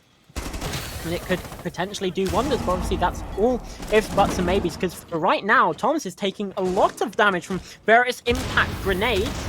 It is now only on 20 HP, and as the Goya canisters as well go down, there's a 1-for-1 trade. Ilias taken out, as is UK, so no more Kiba barriers, but the health advantage, I was going to say, is in the favor of Crown Zero, and it is yet again as Fleeks comes on through, but Tom's able to get another knife kill. This close range Montaigne working wonders as Timty goes down as well. It's all on Spyro in another clutch situation. This time it's a 1 versus 3 and successfully deals with the first, but still doesn't know where these remaining attackers are going to be. Pushing from the C4 is going to be good for it as well, though. Onto Toms, and now it's just a 1 versus 1. Nordal on top of these white stairs, just watching, holding the angle, waiting for Spyro to get aggressive, to get curious, and that's exactly what happens. A little bit of a lack of patience, lack of discipline from the defense, and Ghost Army get their second round. Yeah, obviously we saw there that Tom's impact was limited much more with those impact grenades, but still, he did get a pick there on the Monty. It seems like still this communication... Was that down on him as well? I didn't want to make that call sort of early, yeah, I think it was. I think that down would have been on him, yeah. We're seeing the impact yet again from him, so I'm more just perplexed now. Sure, they identified a possible solution for that problem, which is the use of those explosives, but still, he has been allowed to gain distance on players, particularly onto Fleeks in that closet, for seemingly no sort of risk at all. No one shot him in the back. No one shot him when he unextended. He was allowed to just kill that player for free, a player who really could have been very problematic if he was allowed to stay in that closet and allowed to keep applying pressure onto the attack. So it seems like still, although Crown Zero did at least manage to kill the Monty this time much more quickly, they haven't dealt with this problem properly, and he's still able to get these picks, get this impact. And going on to basement, which is an even more sort of cramped site, I just think Tom's is going to have an even better time here. He's going to be able to immediately gain ground, particularly onto that elbow player, onto Spyro, who I presume is playing there. That's where the smoke would usually play. So overall, it seems like this is still a great big flashing red alert sign that they still haven't known to deal with. As Tom's potentially looking for one pick, gets a bit greedy, but luckily for the Legion doesn't get picked. So yeah, still they haven't quite dealt with this problem at all, and it nearly cost them an opening pick. Still, though, Toms has been able to bully his way into getting the control of this entire mid-floor, actually. Now, that was the only sort of off-site presence from this defensive side of Crown Zero. Means Ghost Army, they've got so much time now to work the map, to open up these hatches, get every angle that they need, every avenue that they want to push through, open and clear. And they have no contest in this, apart from the Kaid from Nickit, but, well, there's no trick being attempted here. There's no electro claws left in the pocket. So, really, this is free real estate. Fleets is going to be up here close, though, and that's a brilliant pick to find, and second as well. UK does get one. Elisa Juro is there with a trade, but it's quickly shut down by UK. And suddenly, it's all on Ilias in a 1 versus 4. It does find one, nearly a second onto Nickit as well. This round far, far from over. Yeah, 0 smokes in pocket for Spyro either, which means it's going to be a lot more difficult preventing Ilias from getting to certain positions. Going down those tower stairs should be effectively free for him now. Just has to be wary of a player in that E-box position. Is he aware? Ooh, player up to just a bit outside there, so he gets that pillar spot for no cost at all. Isolates that Jaeger as well, but so many angles to worry about. Nickit ends up getting that swing, taking down Ilias, and finally, a pretty good response there from Crown Zero, utilizing the positions around basement to deal with that Monty. They knew exactly where he was coming from. That player just tucked into Harry Potter knows that he doesn't need to play, he doesn't need to do literally anything until that Monty comes down, and then just claim the freest kill of his life. Great game sense from Fleeks there, getting that first pick, and then get the second, just a bonus, even better. Sure, traded eventually, but the position of that Hibana is known. Fantastic basement defense overall. It wasn't necessarily a fantastic attack though from Ghost Army. Very one-dimensional. It was very much entirely focused on those tower stairs, which can be a very difficult position to actually gain for the attack, so unfortunate for them. But luckily, for Ghost Army, it seems like this is going to be another second floor attack here, which is once again going to allow Tom to shine and gaining this ground throughout Trophy, throughout Master, and potentially into the site itself. But contrary to these last 3 rounds, it seems like that final attempt in that basement might have actually scared him off there. He was picked pretty early for no value, so he's onto the book this time, choosing instead to approach another problem, which is probably vertical from below, using that skeleton key to just open up the floor from beneath the defenders, trying to maybe get a pick, but more often just dislodge them from powerful spots. And with him picking that Montaigne 3 rounds in a row, you'd think that maybe Crown Zero, they certainly expected it in the last round, they're probably going to be expecting it again. The perfect time to really switch things up. Oh, Nord could have found the freest kill probably of his entire career, but unfortunately, the pre-fire just not quite there. However, Fleek's still taking a lot of damage, and there you go. The wallbang does eventually come through from Nord. Opening pick going the way of Ghost Army, looking to really bring the fight here on these top floor defenses. We've seen it twice before, and that grenade fails to go off correctly thanks to that Magna. It means that Kidbar is intact, but once Spyro isn't, taken down by Nord, who's come a double in this round already, Joe. What a start for Ghost Army. And his position there locks Timothy into this gunfight, which of course he loses to the 2 attackers there. It's all on the remaining 2 defenders, Nickit and UK. UK is below, but he's got so many players to defeat from this angle that the moment he goes for 1 kill, his position is going to be revealed, and he's basically a dead man now. The call has gone out short. He gets Ilias, but they know he's below. They can just cover those 2 stairways, and Ghost Army have effectively won this round. No chance of denying the plant here at all. He's just getting one of Toms, who's getting perhaps a little bit more aggressive, but a player on white, that's Nord. A fantastic round from him. Takes down that final player, and Ghost Army now comfortably 3-1 up on their Oregon attack. Yeah, and again, no surprises. We get to this point that we see the timeout to come on through from Crown Zero. It's in fact the exact same scoreline that we saw on Nighthaven Labs earlier, 3-1 to the attack. And the team on the defense decide to pump the brakes, and this flash was a real key part as well in getting that kill off on the board for Nord, and taking down UK, that final player of the defense. Yeah, look how balanced Ghost Army here, by the way. 3 players on 4 kills, then 3, then 2. It's a real team effort from them. Whereas a lot of the time when you see players, or you see teams in the situation, just naturally how it occurs with the dynamic of Siege, one player tends to pick up all those kills, and maybe another one has quite a few more than the rest. But this is a very balanced effort here. It just shows that everyone is doing their job, playing their part here. And to be fair to Crown Zero, there's 3 of them on 4 kills as well. So this is definitely not a team that's taking these attacks lying down.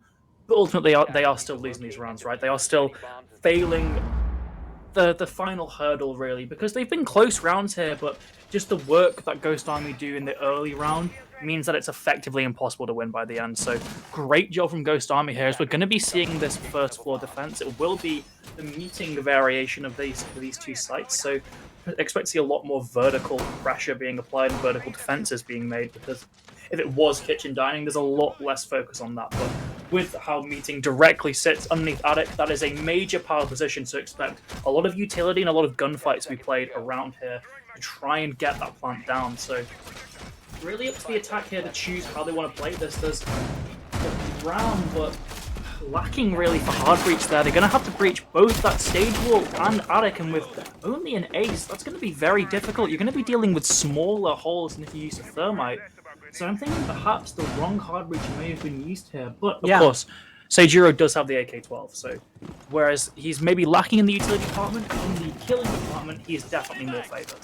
It's a similar problem to that first round as well, where we saw they only had the ace to bring along. Unfortunately, though, for the side of Crown Zero, the gun's coming alive, really. For Ghost Army, Tom's very early in. UK, oh, good for a second there. Onto Ilias, taken down himself, but still could get picked up and revived by a teammate. There's the potential to be recovered, but no, not anymore. But Ooh, well, the fantastic. perfect bait there.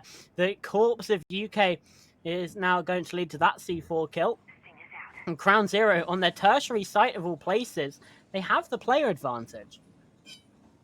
Yeah, just a bit too aggressive from Ghost Army there, especially when it came to finishing down that player. There was a player on white who could have easily finished off that defender even, as Kenzie eventually takes down the other Roma, but still just such a great health deficit now, only on around 20 HP, so can't be surviving many more gunfights here. So although the man count is even, health definitely favouring that defense here, and with these angles they're holding, it's almost a given that the attackers even will take a bit of chip damage before they can respond. So Kenzie's going to have to play so safe now, so secure. Don't be surprised to maybe see the diffuser swap hands here, as Kenzie's instead the player to get the case down, whereas Seijiro, who's a bit more fit to battle, takes on those gunfights. But still, the site itself hasn't really been tackled all too much. That wall will likely remain shut because of the meat jammer there and the kite claw as well. So it's going to be mainly down to going through these doorways, and the angles being held make that so difficult, especially for the Gridlock, who again is on barely any health here. It's overall going to be a very risky attack, a very risky execute even, and honestly, Kenzie will probably die here no matter what. Yeah, especially with that low HP, even the shotgun from a fairly long range is going to be able to get down. But still, Seijiro is the one that's keeping hold of the case for now, as this wall does indeed get opened up. But again, because it's only an ace charge, it's not going to be as effective as a walkable breach as you would have had with a thermite. Spyro sitting close in this corner, waiting for the swing to come on through, and Nickit is watching for the long angle, and there's a shotgun kill. Crown Zero with their second round on the board.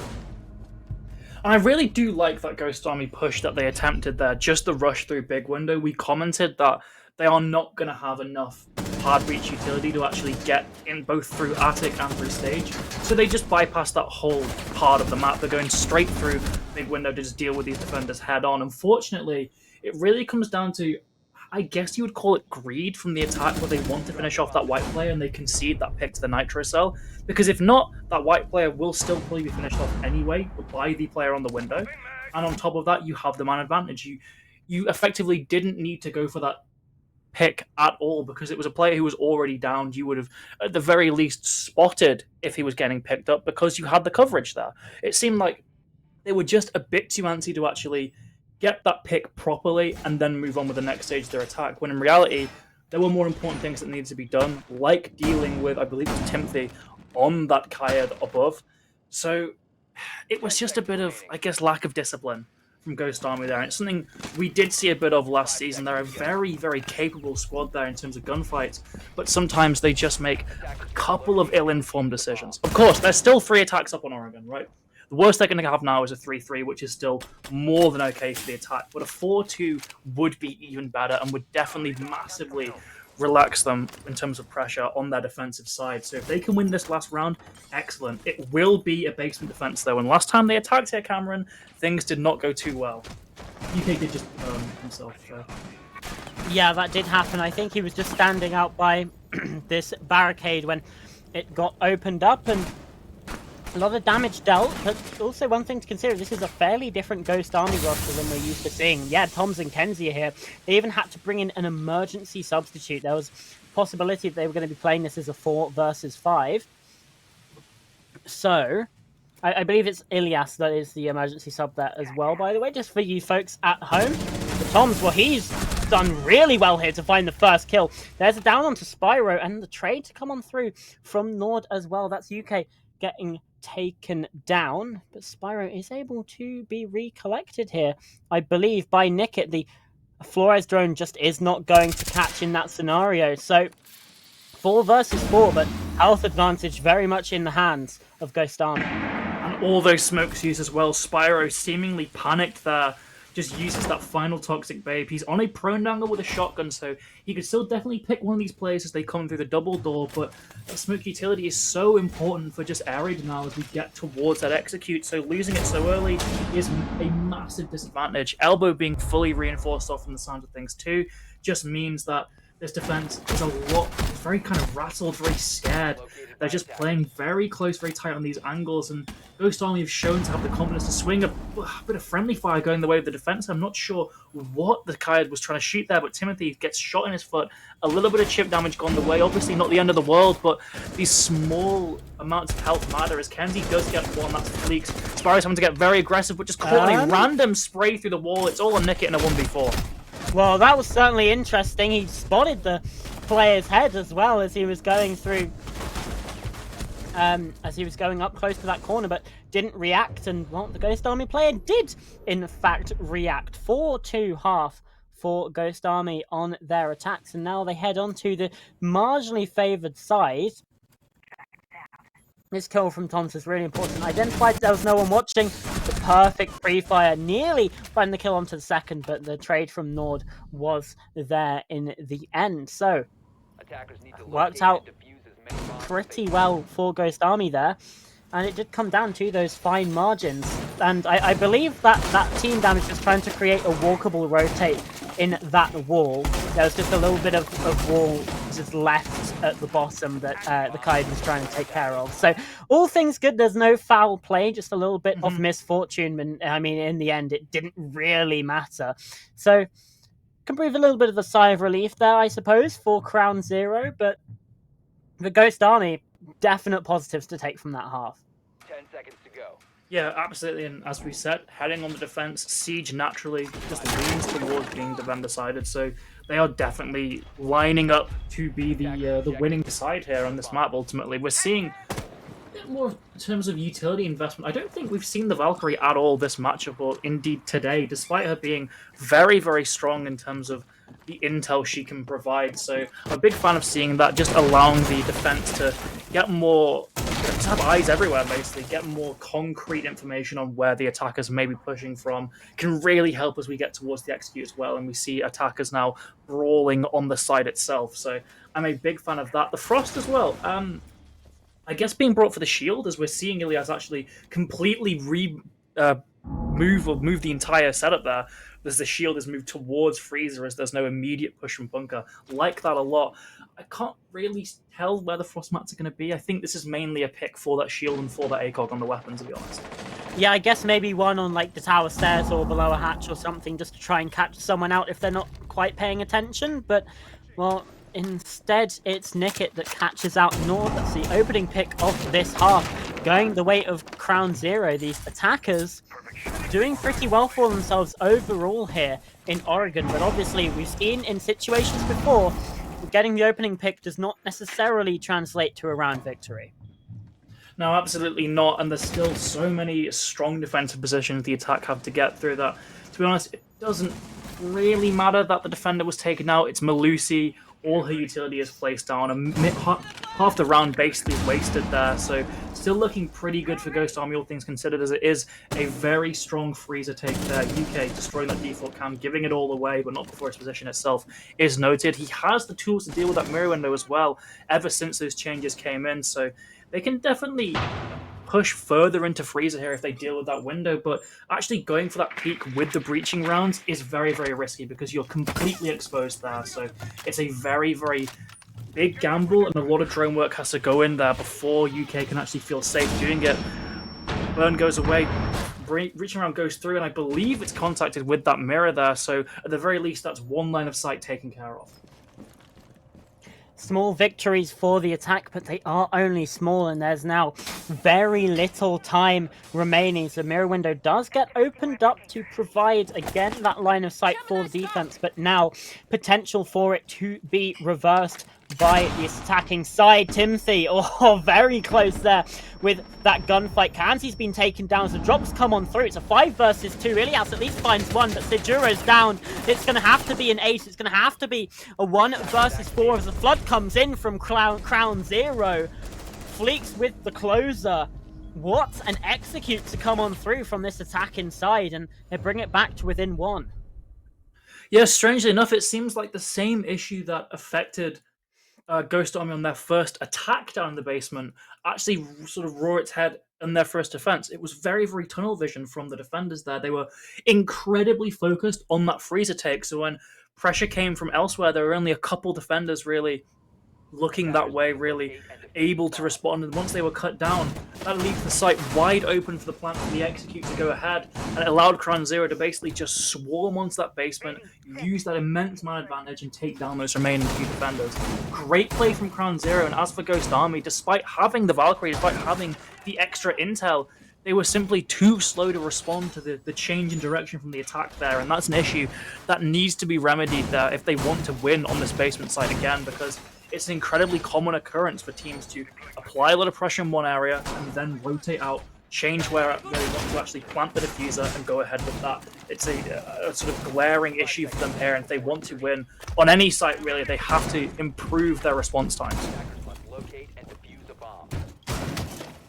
Well, if any improvements get made by this defense, we would have to see it here because, well, there's a very big difference between 5-3 and 4-4. Round 8 can often be one of the most impactful rounds in the entire game, and, well, it certainly is shaping up to be here. As it stands, though, this attack from Crown Zero is mainly just working on scouting things out from this western side, like we saw in the previous round. They're early getting into showers, early opening up around green, and working their way down towards freezer. That's going to be where we see them going, and it's, again, it's very similar to that previous round. This time around, a couple of differences. We've got a Zero to come along and join the party, but again, for the most part, exactly the same attack for Ghost Army. Well, there's no Frost anymore, so at least they're changing up. Can Crown Zero read into that and adapt themselves to find a successful round? Yeah, I am a big fan of that adaptation with the Zero coming in play. We saw Crown Zero were very nearly caught off guard by players walking up those tower stairs and getting a free pick, so just having that camera there to provide a bit of extra intel on any of your weak points really is going to be very beneficial. We see Timothy playing much more defensive on those stairs this time compared to the previous round where he almost lost his life incredibly early. So it's a good adaptation. A not so good adaptation is Seijiro seemingly just peeking up that hatch. Of course, it's a very favoured gunfight for the defense there, and, well, Nickit absolutely wins it. There's another player very aggressive on these freezer stairs. Ghost Army just playing a little bit 2 forward here, it seems like, as Nick gets another. That's 5v3. The defense already crumbling, and we've still got over a minute to go. Again, it's those discipline issues that we noted in a couple of these rounds in the first half as well that we see from Ghost Army.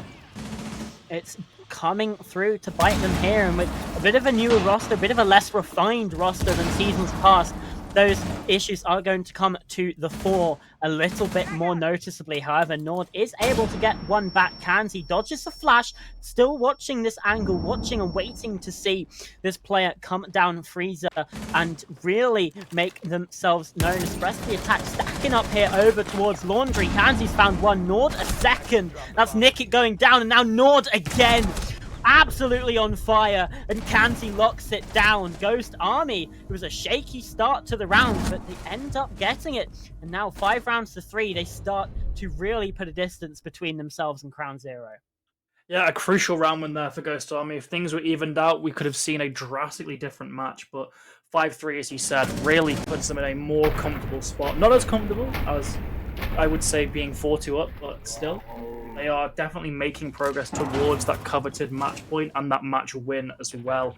Really just seeing the strength of basement there, the very, very strong defensive positions that even despite being 2 men down, once you get that first pick to help even things out, on top of that, you can just hold those areas throughout the basement, get your free picks. Easy as that, just getting those free wins. Fantastic play from Ghost Army there. Onto this top floor now. Top floor being not as forgiving if you sort of concede these early picks, so they do need to be a bit more careful. We saw a lot of very unnecessary aggression in that round coming out of Ghost Army, which is a bit of a shame there, because you'd think with how still relatively close things are that they would play a bit more conservatively, but still they've shown to be aggressive here. They're continuing to be aggressive. Seijiro extending all the way into tower stairs here with a bit of setup for himself. If he is caught off early yet again, suddenly things could get pretty bad for the defense here, because top floor allows so many avenues for the attack to provide pressure that if you're not a full 5-man team, things can get very, very difficult. Especially if it's an early pick as well. Those keeper barriers, they regenerate over time, would leave some of the setup as well being a little bit incomplete, and that's another weakness that the attack can exploit. But Nickit watching, waiting for the Seijiro, very lucky to be alive. And is he able to escape? Yes, indeed he is, but he accidentally destroys his own keeper barrier in the process. Still sticking around at least a little bit. Spyro is actually going to be taken out, and there's an impact grenade now. No hard breach left for the attack, and that closet breach is as good as closed as it will ever be. The diffuser's down, only just one little sightline, no entry in towards the bomb site for Crown Zero. Fairly disastrous opening of the round here, despite what looked like it would have been an easy kill onto Seijiro. Yeah, such a drastic failure there from the attacking side of Crown Zero. Spyro should have known that by being the only hard breach on his team, he should be playing a much more laid-back position there, as Kenzie just doubles down, makes it a 5v3. We said this site can be very cruel for the defense if they can see that opening pick, but it's even more cruel for the attack. A very much uphill battle for these final 3 Crown Zero players. Nickit taking out a half. Timothy, though, the very least manages to trade out, gets it 3v4, but still so many strong positions, and a great kill from Toms there. 4 versus 2, 4 versus 1 now for Ghost Army. At the very least, Timothy gets 1, but it's essentially a done deal here. There you go, Toms. What an incredible round from this Legion here. And again, closing it out. But that kill onto the IQ was just absolutely sublime. And again, there you have it. Match point opportunity now. Ghost Army making Crown Zero look a little bit inferior here on Oregon, as the 4-2 attack in half, lending itself very, very nicely indeed into potentially a 7-3. A very, very similar story to Nighthaven Labs, Joe. Yeah, very similar indeed. Ghost Army. Now, let's just hope they don't sort of repeat the same mistakes as the defense, as the French side on Nighthaven Labs. We saw a lot of unneeded aggression when they were up 6-3 rather. I would like to see Ghost Army maybe play a little bit more sensibly here. Ilias does manage to find drone that thought it might have evaded him there, as we are seeing this top 4 hold, even with a Malusi Banshee, just to help these defenders with a bit more intel here. In terms of intel, we've also got a bulletproof cam and these echo drones, but no Valkyrie, so there's more hidden cameras aren't going to be available if you're. Luckily, the echo drones can be quite difficult to spot, especially if you are concussed by them.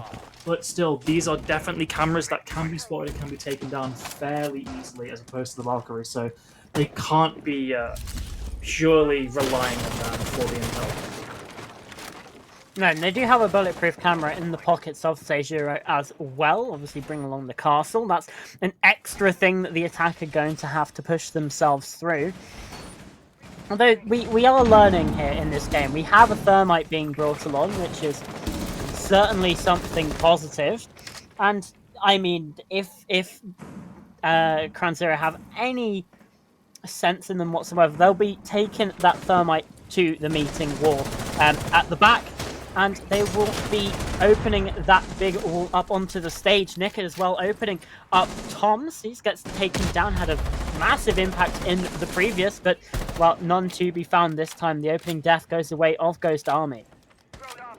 Yeah, indeed it does. Luckily, we were saying in that previous round that opening pick doesn't mean everything, but still with UK encroaching so close to Ilias, it seems like it's only a matter of time before this defender is taken down. He doesn't choose to retreat here. Instead, Kenzie tries to bail him out. Naughty as well, holding down from below. He knows his player's there, relaying the intel, but it doesn't matter. Kenzie's taken down. The Buck eventually vaults in and is down, but Ilias does get away too, so what could have been a very drastic affair here for the defense has actually ended up in their favor now. 3 versus 3 now, with Spyro taken down. I don't know how on earth Naughty's able to get away with that, but still, does indeed, and with these ram drones coming out, he may have to rotate, but the damage is done from that position. It absolutely is. I thought for a second that C4 could have found 2. It looked like maybe one of the outlines was heading towards those players, but now the retake comes on through. Fleek's good for 1, not the second. Ilias finds that trade, dips out of there, but now attention diverted. Still plenty of time, but it is going to be wasted, and well, now that Seijiro is killed, it's a 1 versus 2 for Ilias to try and win out. Certainly winnable by any stretch, especially now that UK playing ahead of things is going to get there. But Nickett with the trade just in time. That's the 4th round on the board for Crown Zero. It's not a complete repeat of Nighthaven Labs after all, but still Ghost Army very much in the driver's seat here, Joe. Yeah, and unfortunately for the side of Ghost Army, that's the 2nd time this match where getting a bit aggressive to finish off a down player directly cost them that round there. Ilias really could have left that player down, forced Nickett to try and go for a more aggressive engagement. Sure, it's not a guaranteed win by any means, but at the same time, it's better that than peeking out with an impact nade. Yeah, you really want to be sort of setting yourself up with the most chance to win around there. Unfortunately, that's just not going to happen when you're peeking nade in hand. No chance of responding to a gunfight there at all. Unfortunate for Ghost Army because they were really making a pretty good comeback in that round, but ultimately just kept losing to the trades there for them. Very, very unfortunate for them, and with every round that they lose here, Cameron, you've got to take into account the mental factor. Crown Zero is starting to build up a bit of momentum, and with every round that Ghost Army lose on their way to getting this map win, they can start getting a bit frustrated. They start maybe slipping up in gunfights because of that. Suddenly we're seeing 6-6. Maybe even there's a reality where Crown Zero end up winning this if they continue this comeback. So Ghost Army ideally need to just nip this in the bud, win this out now, and take that I was going to say 3 points, we aren't in a group stage. Take that win onto round 2. Yeah, they absolutely could. And like we said earlier, for the side of Eagle Empire, losing at this early stage, such a disadvantage heading into the rest of the Swiss bracket. And even and if you go down to the lowers, there is still a very small chance you get into the upper bracket, much higher chance you instead find yourselves down in the lower bracket. Only 1 chance when you do get to that playoffs knockout style tournament. So a lot riding on these next couple of rounds if we even see them, because Ghost Army could very well just close things out here and now. Indeed, they could. Another similarly fast push from this top floor. It seems to be completely cleared from the way UK's playing, so they immediately know that's no longer a point of threat. Tom was putting a Goo Needle on that elevated position. Big fan of that. We've seen time and time again the attackers go up there to get a deeper angle into Freezer, so giving that away is both a sound call and also to just distract the attackers a bit. Great use of utility there. It does seem, though, like they've completely conceded anywhere that is not the basement. All 5 on site now, so hatches will be open, drones will be sent down those stairs to try and find the exact positions of the defenders. And with the tools that the attack have here, with those hard breach charges, the buck as well, the flashbangs, they can definitely start dealing with this. The Ash as well to deal with those mirror windows. More and more positions should be getting flushed out here as a Goo Needle is eventually triggered by Spyro, just giving away intel to the defenders that there is a slight rotation around Zulu corridor, but still, the attack not quite sure where they want to go. It might even be a bunker push here, as Spyro looks to be going outside or potentially just rotating towards Big Tower. No, it will be bunker, so it looks like there's an attacker really coming from all angles here, Cameron. That's a lot of split pressure, but keep in mind, it's also a single player there. There's no chance for a trade, so if they get taken down, suddenly that pressure could disappear. It absolutely could. Time continued to tick down as well. Things start to get a little bit squeaky bum time for Crown Zero. Timothy now angling himself towards this big tower. So the big tower rotation is indeed coming, Joe, but now with those Goyo canisters, that's going to lock it off for 20 seconds. I mean, they only really have 10 seconds to get into the site and execute. Now losing a player as well. Ilias a second on towards Spyro. Make it 3. Why not? Timothy also falling. None can handle the wrath of the Vector. And Toms gets in on the action. It's all up to Fleet. Drops the hatch. Taken down. Flawless end to the game here. Ghost Army. They set control, they set a statement that this game was theirs for the taking. And they do take it indeed. 7 rounds to 4. That's another French team taking a dub today, Joe. Yeah, unfortunately, the new kids can't win their second matchup of the day. This time, the qualifier team does fall to the more established side of Ghost Army. And as we said, it should be expected. This is a third-place team last season, after all. They were incredibly dominant throughout the ending of Season 7, so it only makes sense that they're coming into Season 8 with just as good form. There were a couple slip-ups, though, on the side of Ghost Army, though. We mentioned perhaps a bit too aggressive at some areas, lacking a bit of discipline, but overall, the mechanical skill has stayed, the game sense has stayed. They are looking to definitely be a title contender here this season. Yeah, they absolutely are. And I mean, they could potentially win it. Obviously, there's a lot of heavy hitters. You know, we're looking at teams like Linard's Defense League, who we have coming up next. We're looking at teams like Flawless 7. We're looking at teams like we just saw Ghost Army. I mean, even teams like Team Misclick, yeah, they took a loss, but I mean, these players on that roster, very, very, very capable. And teams like Entropy Gaming as well. There's a lot of firepower. And Ghost Army proving why they are in that upper echelon of the teams here in the ESA Cup. Yeah, absolutely. It's just a question of if they can keep this momentum going forward. We did see some bright spots from the side of Crown Zero, though. They really haven't got sort of too much to be upset about there. They just a bit unlucky, I guess. They went up against a very, very strong team in their opening round. Really, of course, you want to go into a match hyped up, expecting to win, but they shouldn't realistically have been expecting to take that, all things considered. They shouldn't take this loss too much to heart. That's one of those unfortunate matchups early on in the tournament where just take it on the chin. You can learn from it. They've definitely got a lot to celebrate from that match, taking rounds off Ghost Army like that. Incredibly well done from them. At the end of the day, though, just a bit unlucky with the way the dice was rolled that they got this as their first matchup. Yeah, I mean, someone's got to face the top teams, and unfortunately, It turned out to be Crown Zero this time around. Speaking of top teams, Linard's Defense League coming up next, and that one is going to be coming up. Linard's Defense League versus Team Black. Again, we'll see you in just a few minutes.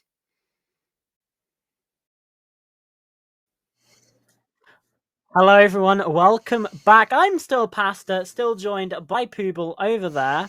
Sort of. There we go. Get my finger in frame. And we have one more game for you. Linard's Defense League versus Team Black, which is certainly an organization name.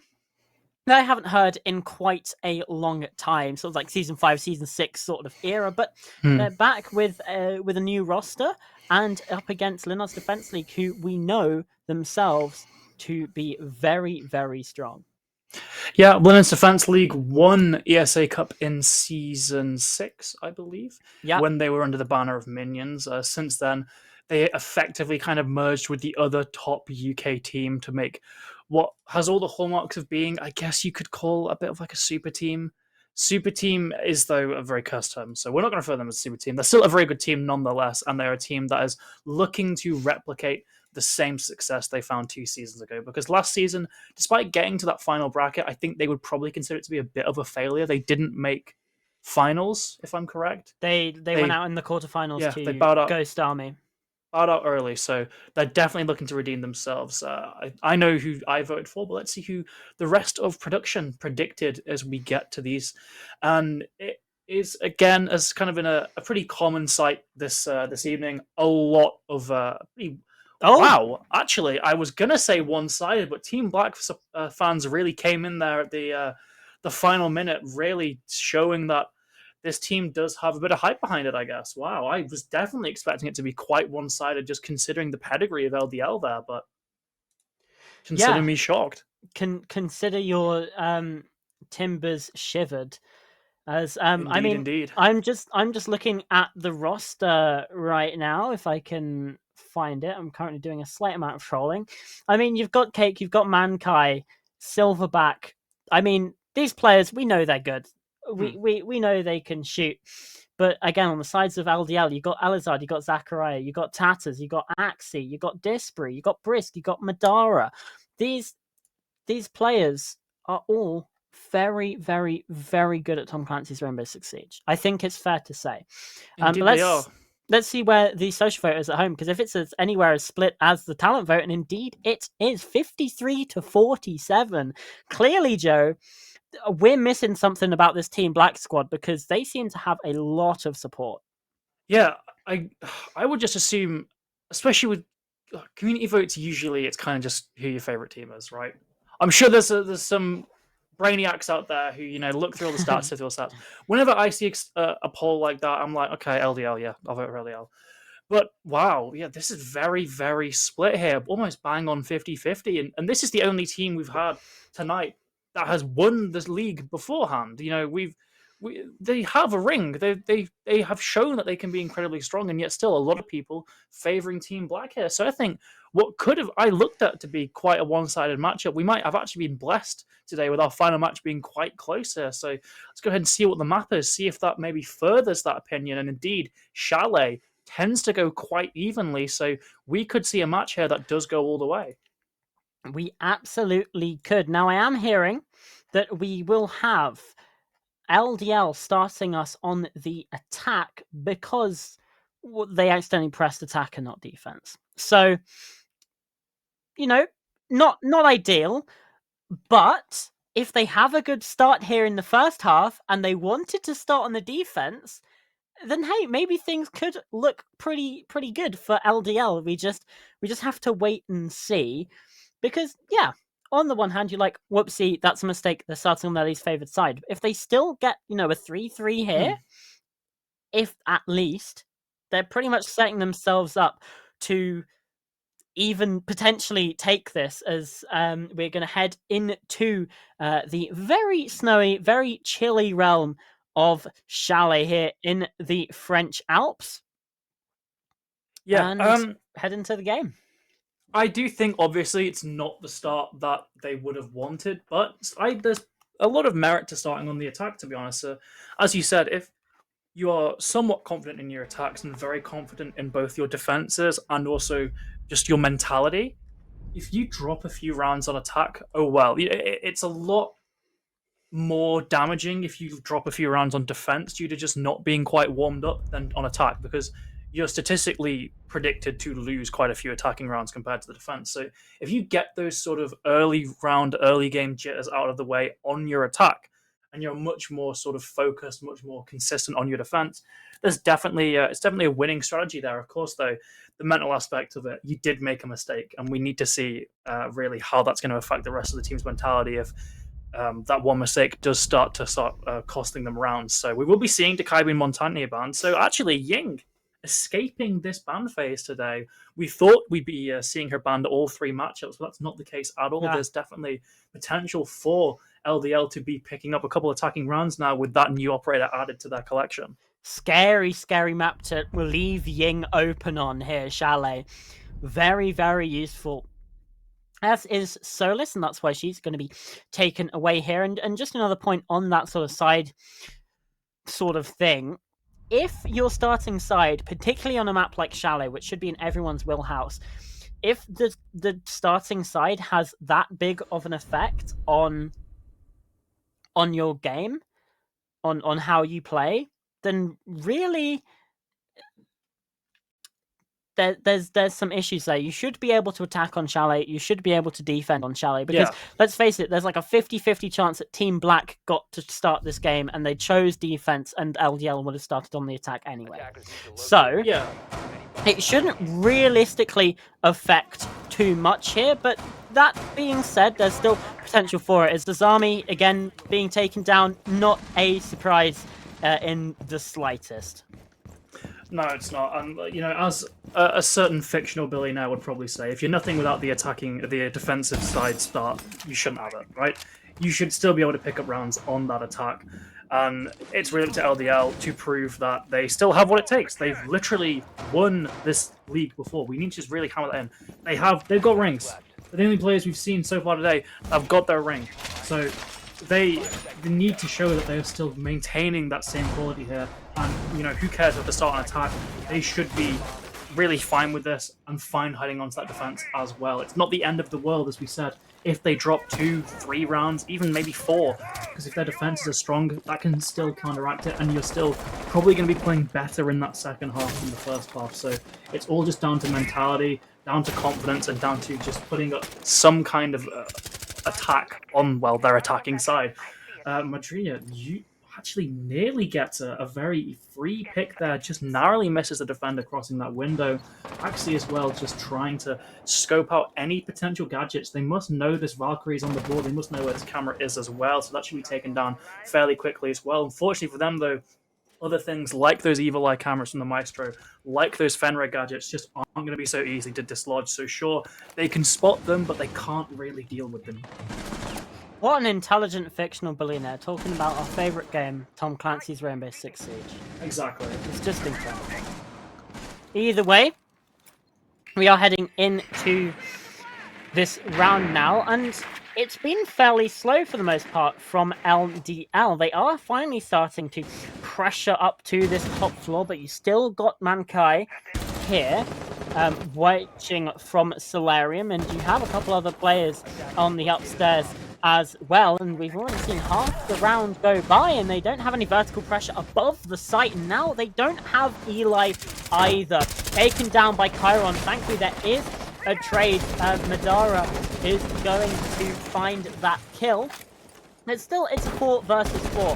However, the utility that the Fenrir brings along is very, very important, as is the utility of IQ, which is a bit of a problem for LGL now that Axie has been taken down, and you only had one player on the drone there, and that was Smay. So unfortunately, Dernis on the Frost has actually been able to sneak their way on past, leaving us pretty squarely in a 4 versus 3 situation.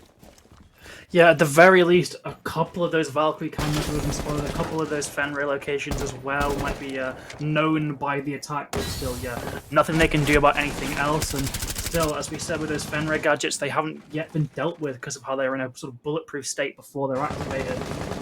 The attack is really kind of at a bit of a standstill here. Madria clearly wants to get through a window there, but Smay goes through another window, I believe, and is just taken down immediately. Oh, good Madara! Kill there onto the first Madara. Incredible from him, and Kai's been taken down as well. It's actually all on Silverback, who's not even in the site yet. LVL has somehow pulled off what's essentially a miracle here. Got complete control of dining and kitchen. It's just as Valkyrie's position is now known. They can just lock this off, really. Does get not even a trade, actually, as Madria gets that really crucial pick onto 3 defenders there. Really opens up the site. Fantastic from LDL there, despite a very, very shaky start to their attacking round. Well, that round was all on Madara. I mean, incredible stuff. We're going to watch it here again. Lovely pick down to Dennis, and then the knowledge of Cake's position as well. Just absolutely incredible. I feel like some pre-fires there, the pre-fires there from Silverback as well, were maybe just a little bit unwarranted and led to the round sort of slipping away from Team Black. But really, the round slipped away when they let that one player get 4 kills in the end of it there. Yeah, absolutely. Madara really just pulled LDL out of what could have been a bad spot there. Still, Team Black not deterred, going back again, and can you really blame them after that entire round was won off of a single player's heroic actions? You just shut them down suddenly. In theory, anyway, LDL will be a lot more, will be a lot weaker, might even get to the side itself. So Team Black certainly makes sense why they're reapproaching this site. It's probably what many people would consider to be a primary site nowadays, as the kind of hype around the second floor and basement has really died down. It's just bar gaming and kitchen dining that reigns supreme on Chalet here, so they definitely don't want to give it up so easily here. Still, we're going to be seeing a pretty similar lineup here. We are, in fact, going to be seeing a Grim, though, a bit of a difference in that Thermite, which should assist LDL in dealing with some of these defender positions, but still, intel is great. And if you don't win that gunfight, it's effectively useless. So LDL has still to be pretty careful with what fights they take here. And again, we're seeing a little bit of a gear up from LGL that this might be a bit of a slower paced round. We saw that it was potentially a bit of a problem for them in the previous, up until Madara was able to drag them kicking and screaming across the finish line. And Team Black, if they can just stall out again and they make sure that they don't get hit by a multi-kill like that, and instead have their trades nicely set up, then they are probably going to be able to fairly easily walk away with this round. Onus on Linon's Defense League to really step up the tempo and get themselves into a dangerous position a little bit earlier on, because we're starting to see these same pitfalls appear. Yeah, indeed they are. Luckily, though, Madara making more use of that utility, just helping his teammates get hopefully easier gunfights by dealing with things like these shields, like other utility that they may encounter. But still, Kai's holding a very relaxed angle onto that Solarium window, but it's still very effective. He can't be spotted there at all, so if one player goes for an ill-informed repel in, he's going to be an easy kill for that Wamai. Still, though, as you said, a very slow push. Cake almost seems a bit confused as to why nothing's happened, just holding these vertical angles onto that doorway, but no one's really biting. Kai as well, just holding angles here. Eventually, a bit of damage goes the way onto Derma. It's actually taken down, finally. One of these repel players strikes, and just like that, everyone is on the move. Lovely. Unfortunately, Zakari is taken down, but Axi's there to get an immediate trade. 4v3, LDL springs to life the moment they get that opening pick, and finally starting to be a much quicker attacking side here as Madara gets another. And there's another kill. Eli this time gets in on the action. Cake now in a 1 versus 4. However, only 30 seconds left, and this Alda can shoot through people like paper mache, but instead it's Axie to lock things down. Just not a good enough position to play there really anywhere for Cake to stand. It was open angles every which way. Then this Defense League again able to hit the accelerator a moment's notice, this time a bit more of a team effort, and they have a 2-0 lead, which means Team Black, they turn their focus elsewhere to Baron Gaming. Yeah, the other first floor site I mentioned that has really floated up in terms of success rates, but still, LDL getting a lot of success on their attacks here, despite, as we pointed out, it actually being a mistake that they had to begin with. They had the opportunity to go and start on that defensive side, but unfortunately, I think one of the players just had a bit of an oopsie, but still, they're making the absolute most of this scenario by far. 2 attacks already, and to be honest, 4-2 side, or 2-4, I guess, for the attack isn't even the end of the world. Sure, you're not going to want to lose 4 in a row here, right? But you're just looking numerically, they've probably already not lost the half realistically. You've seen plenty of matches go towards the side of the defense in that first half, and still the attacking side ends up winning it out overall. So LDL are in a pretty secure spot here. Anything on top of this, I would call as a bit of a bonus, and they're definitely looking to try and make the most of the opportunity here. We're seeing a lot of anti-utility here. 3 separate drone operators: the Flores, the Brava, and the Twitch, all designed to deal with the mountains of utility being brought by Team Black. We're seeing the very old Jaeger Wamai duo that we rarely see nowadays, just really trying their most to soak up all the utility being brought by LDL, but actually in terms of grenades, it's very little. Oh, there's so much bulletproof utility as well. That's why you have the things like the Twitch. You have, heck, even some Ash charges, I guess, but particularly the Flores being brought by Smay to deal with those FNAT dread mines, to deal with that bulletproof camera, to deal with those deployable shields, and to deal with the mirror windows as well. These frost mats are also being droned out now by the regular drones. It's also important that you don't find yourself getting caught out by that utility either. So a lot of precautions being taken by both sides here, but it's fairly standard stuff to come on through, particularly from this defense. Apart from, like you said, that Jaeger and my combo, I mean, they both are pretty useful. Why not bring both of them along here in this bar gaming defense? Why not, indeed? But unfortunately, it seems like the right solution for the wrong problem, because they're just using none of this real, like, grenades or anything like that just for the utility. It's all going to be on the Brava, on the Flores. Luckily, though, a bullet to the head takes out the Flores problem, but still, as we said, there's 2 other avenues for this. Brava and Twitch can deal with things like bulletproof cameras, not necessarily the shield, but in terms of anything else, basically, yeah, they can. There's actually going to push forward inside. A little bit of aggression is all he needs there. Just a couple of shots. Okay. Let's take down Chiron there, pushing in towards the player inside stop, and gets it. 3 versus 3 now, has the mirror window to himself, albeit it is open, but Zachary gets another one. Derners, at the very least, trades onto Axie, but Radara gets that 1 pick onto Fireplace, and suddenly it's a 2v1. Sure, the downed Wamai is providing a bit of intel, eventually finished off as Kai now, all alone on this library. It almost gets the player repelling up, but Zachary still on a slither of HP, eventually drops down, but Kai does have quite a strong position up here. Cameron can hold every entry point, but has to win a gunfight. Yeah, just some shots going astray there again. Zachary finally reclaiming that diffuser. Now they can start to head on towards the site, and they can set themselves up under some hard flooring, make sure that they can't get found. Instead, opting to go for the fights here, and Badara actually swings into the pre-fire of Kai. Now Zachary left all alone in 1 versus 1, but he's so low on HP, just baiting the swing, unable to find the kill. Fine margins yet again for Linus Defense League, but by the skin of their teeth, they're able to win it out.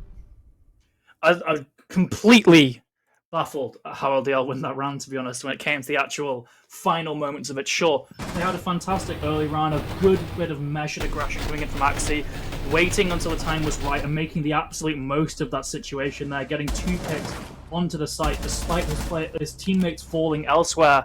When it got to that 2v1, it suddenly seemed like LDL were very apprehensive to really do anything onto Kai, and eventually Madara takes a very ill-informed gunfight there. Isn't there to cover for Zachary, but Zachary somehow wins at the blazing fast rate of fire of the Twitch, F2, managing to get that headshot, and despite the overwhelming health advantage for Kai, Zachary still wins it out. Siege is a 1-shot headshot game after all, so it does make a lot of sense there. Still though, LDL, despite looking a bit weak, a bit shaky, they've got this 3-0 start, a brilliant start for them, and it just makes the defensive side all the easier here. And as for Team Black, the pressure is really beginning to mount, because now you've gone from still being able to get a 4-2 to now a 3-3 max, and now everything after this means you have essentially lost this half. A 2-4, not great. 1-5, even worse. 0-6. Don't even want to think about that, because that is basically DEFCON 1 for this team. So LDL really just over the moon here, and as for Team Black, I can't imagine the mood is particularly good.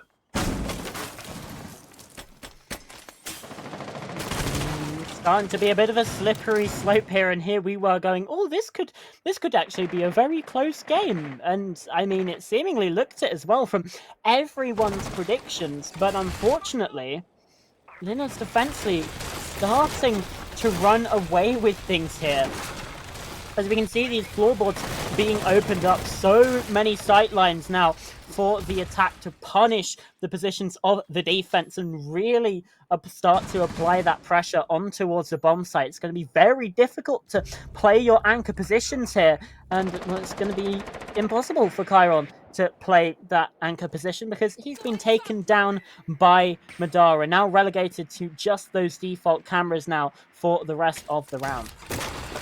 Yeah, Madara's really had an incredible start to this matchup so far, getting both openers earlier on the round and opening up the site late game when the rest of his team seems to have stalled. Just fantastic play from him. Eventually, though, as I sing his praises, he's downed by something. It might be a Frostmat, and he picks himself up, so will have to take that slight debuff to his sprint speed and leaving a bit of a trail of blood. But luckily, it seems like everyone else is on site, so that blood trail isn't going to do too much. Actually, Kai was stuck in Mudroom, and Madara just takes him out too. This player cannot be stopped, even though he's had his leg nearly gnawed off by a bear trap.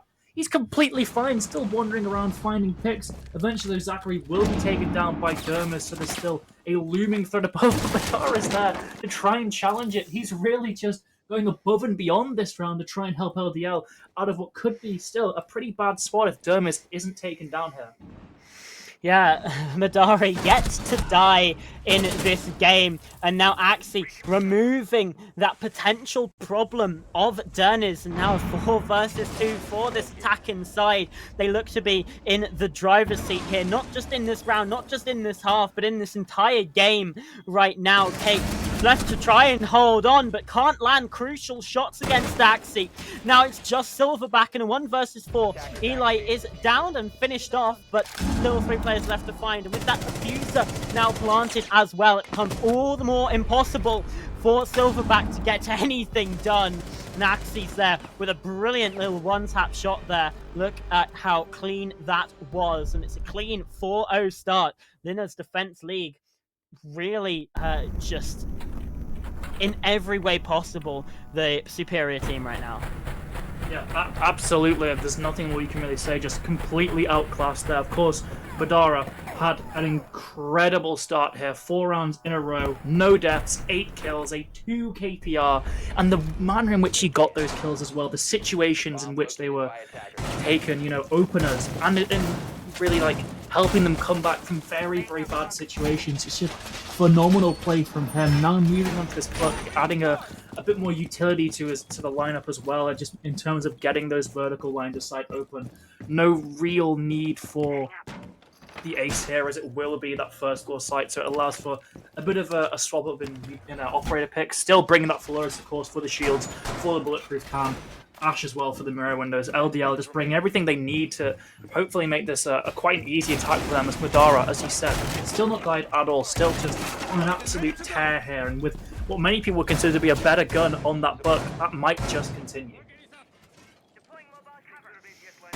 I mean, at this point, you've got to just say that this game is practically won. Obviously, again, we don't want to bring the doom and gloom, but already this 4-0 start looks so imposing, and you said it's an uphill battle to try and fight back. At this point, you're pretty much scrambling. Like, it will get to the point where you need crampons just to even get somewhere. I don't know what Axie's doing personally, but you know, maybe they just feel like we'll give Team Black more of a chance. We'll play it 4v5. I think Axie's finally moving there, but again, don't really need him active there at the moment. It's all just a feeling out stage at the moment, getting those windows open, getting those drones in. They've immediately spotted where Cake is playing there, and although that drone is destroyed, position now being known means they can start bringing in more of their heavy utility. I'd imagine at least a couple of Flores drones might be brought in to just make him move into one of those lines of sights, as elsewhere, a lot of ground being covered on that north side. There's no one on that entire side of the second floor, so of course the attack will happily go through. I believe even Eli and Madara even now onto this mezzanine position, just forcing their way towards library stairs. Cake's been down as well, they don't have to worry about him. Just keep marching down library stairs. Madara, why don't you just try and potentially get one pick? It actually does get stolen by Axie, but still. Oh, I was about to say hasn't died, but eventually Madara's reign of terror brought to an end by Dermis, who's still yet again managed to hang on to this top floor. 2v2. LDL might actually be in for a potential round loss here, but Smay, is still upstairs, still hyper aware of where this Mozzie might be playing. So there's definitely a chance for LDL to keep their winning streak alive. But with the positions being held by Team Black, that mirror still being in play as well, you've got to bet all your money really on the defensive side here, unless one of these two players from LDL can really make magic happen with a pick here. Smay goes to the engagement, narrowly avoids, actually uses the drone instead, going to autopilot it. A bit of damage exchanged. He knows where Dermis is playing, but no one dies as of yet, and the Mozzie just flees, Cameron. Yeah, no need to push that too aggressively. Just play your angles and wait for them to come towards you, or wait until it's safe enough that you can rotate back to sight in a different angle. But Silverback, he's not aware of this position, but the Frostmat's able to find the kill onto Smay. Zachary now in a 1 versus 2. We've seen him clutch up on this bomb site before. He's going to need to do it again, but this time 2 players to come up against, 2 players to watch for, and I don't think he knows of the positioning. He's aware that they're sort of around fireplace. He's aware that they're sort of in this corner, but he doesn't know the exact whereabouts of these 2 players. They're just playing it safe, holding back, making sure that there is no chance, and Silverback shuts it down from long range. The danger of a 7-0 for LDL is extinguished by Team Black, but still, it's the first step of many that'd be needed to secure victory. Yeah, it seemed like LDL just got a bit too complacent with their upstairs dominance, I guess, right? They had no flank drones there to see Dermis had actually rotated up. No, they were completely clueless where the Mozzie was. They were just accepting of the fact that, okay, we have got this top floor that no one could possibly come and challenge us for it, and unfortunately someone did, and that ended up effectively winning them the round. The Mozzie just going upstairs, getting a single pick, and then diverting attention away from the push. Completely stalled out LDL and unfortunately left their players into a 1v2. Unlucky for LDL there, but still 4-1 up. Incredible there so far from LDL. Just, got to consider as well, they didn't want to be here on attack to begin with, so this is just a massive bonus here, despite how badly it could have maybe been. LDL just showing that they are a phenomenal attacking side team, and they're looking to get a 5-1 split here on Chalet. 5 seconds to insertion. Oh boy. It's Attackers are heading out to the it's a scary watch for Team Black, especially some of the players that we were hyping up in the pregame, notably Cake and Mankai. They haven't had a kill between them. Silverback though, we did shout out Silverback, 7-4, the bit of a powerhouse for the side of Team Black, 7-4 right now. So, you know, there are still some positives, and it's good to know that the curse doesn't quite affect everybody. Yeah, indeed it doesn't, but still. 2 out of 3 ain't bad, I 2 out of suppose. 3. We've still got it. We've still got it. Got that magic touch, indeed. Madara, though, undeterred from losing his unbeaten streak, still playing just as quickly as he ever was, immediately in the building with those Flores drones, trying to scope out the site and see what maybe needs destroyed. Goes just aside from that Glory pass to begin with, because Zachary can take it out with a Twitch drone if he wants to, so doesn't need to invest a Flores drone into that. Dermis still on the flank though, and that's something that needs to be considered by LDL here. They cannot allow this player to essentially pull the same trick, I guess, 3 times now. He needs to be dealt with early, and unfortunately, Axie falls. He will not be dealt with early, as it seems. Yeah, unfortunate. Again, the curse still very much working strong, and that's a very powerful player to lose this early on. You see your IQ, also the kill impact that we've been seeing, but while Madara is still finding kills himself with one, a couple players also did nearly line up for him, some damage dealt on to Kai, but still player advantage situation at the minute for Team Black in a 4 versus 3, and a 4-2 half certainly would not be fully the end of the world, particularly if you go into that second half with momentum if they can get these 2 rounds in a row. So certainly all is not lost. All not lost indeed, but still potential for a bit of a comeback here, so don't be counting them out just yet. Madara still up, of course, so you know, he can still make an impact in this round. He did on this site all the way back in round 1, so do not underestimate the playmaking ability from LDL here. There you go. I've just spoken into existence, haven't I? Madara gets a pick onto that Maestro, onto Cake. Those cameras can still be used by his teammates, but the laser function gone, so that's at least something. It's another player off the board, of course, as well. Kai's tucked in, though. I don't think they're going to check this position, so he could be gifted an absolute freebie here, but he sprints instead directly into the Bs, taken down. Silverback gets a bit scared by Madara, ends up hip-firing with the UMP, but still, it's a 2v2 with Silverback taken down. It's on Smay, 1v1, and somehow Dermis does it again. The Mozzie, we pointed him out as a problem for LDL at the start of the round, and when it came to the execute, he was there, just taking heads clean off. Unfortunate for LDL that they sort of finished that half in such a dramatic way, but still, 4-2 split on the attack, nothing to be ashamed of at all. So many questionable moments in these final 20 seconds. Sprinting, first of all, but sprinting into the Bs, secondly, and then the decision here. You killed Silverback, play for a plant at that point, but instead they both go for individual gunfights against Dernis, who's playing behind the table, so he's gonna be favored in those fights, and they just go for 1v1s, and it doesn't work out. It's a very frustrating way for LDL to lose that round, because at that point you have the kill onto Silverback. Get yourself into a position where you can plant instead of trying to force the pick. You had the player watching over from West Main. You had a player inside the kitchen. You can easily just dip back, get behind that pillar. Yeah, sure, he's got a C4, but he has to expose himself to some of the angles that were being held to throw that C4. You can hear it, you can react to it yourself, you can get out of the way. There was still about 10 seconds left, which is plenty of time to dodge a C4 and get back onto the plant. It feels like it was such a winnable round for LDL that just slipped away. Yeah, of course, as we said, it's a great half for them, and we're only being so critical of LDL because this is a team that plays to a very high standard. As I'm going to keep pointing out, they've won this league in the past, so we expect good things even in these earlier rounds, and with it being a Swiss stage, the earlier you win, the better, because you're going to be put up against teams that maybe had a bit more of a rough time winning their first half just due to the way that round difference works. Still, LDL 4-2 heading onto their defense, they are definitely poised to win this thing and win it in regulation, so it should be pretty good for them, all things considered.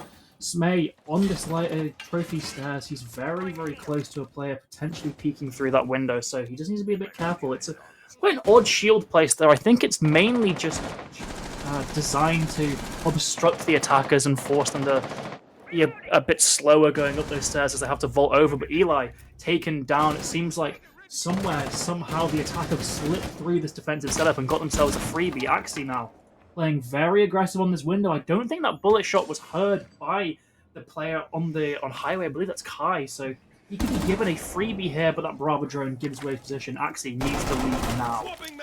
Yeah, or it could get very, very dangerous in terms of the trades, but instead, no action taken by Team Black. They're just happy to let that rotation get away from them, and instead, you know, Axie's still just playing his life here. The flashbangs are going to get caught on the magnets, but even still, as more utility comes on through, oh my word, what a kill and a double from Madara yet again, tearing apart this Team Black side. What? But Chiron finds a double of his own. Down goes Madara, down goes Axie. Advantage yet again in the hands of Team Black. What a very bizarre few engagements.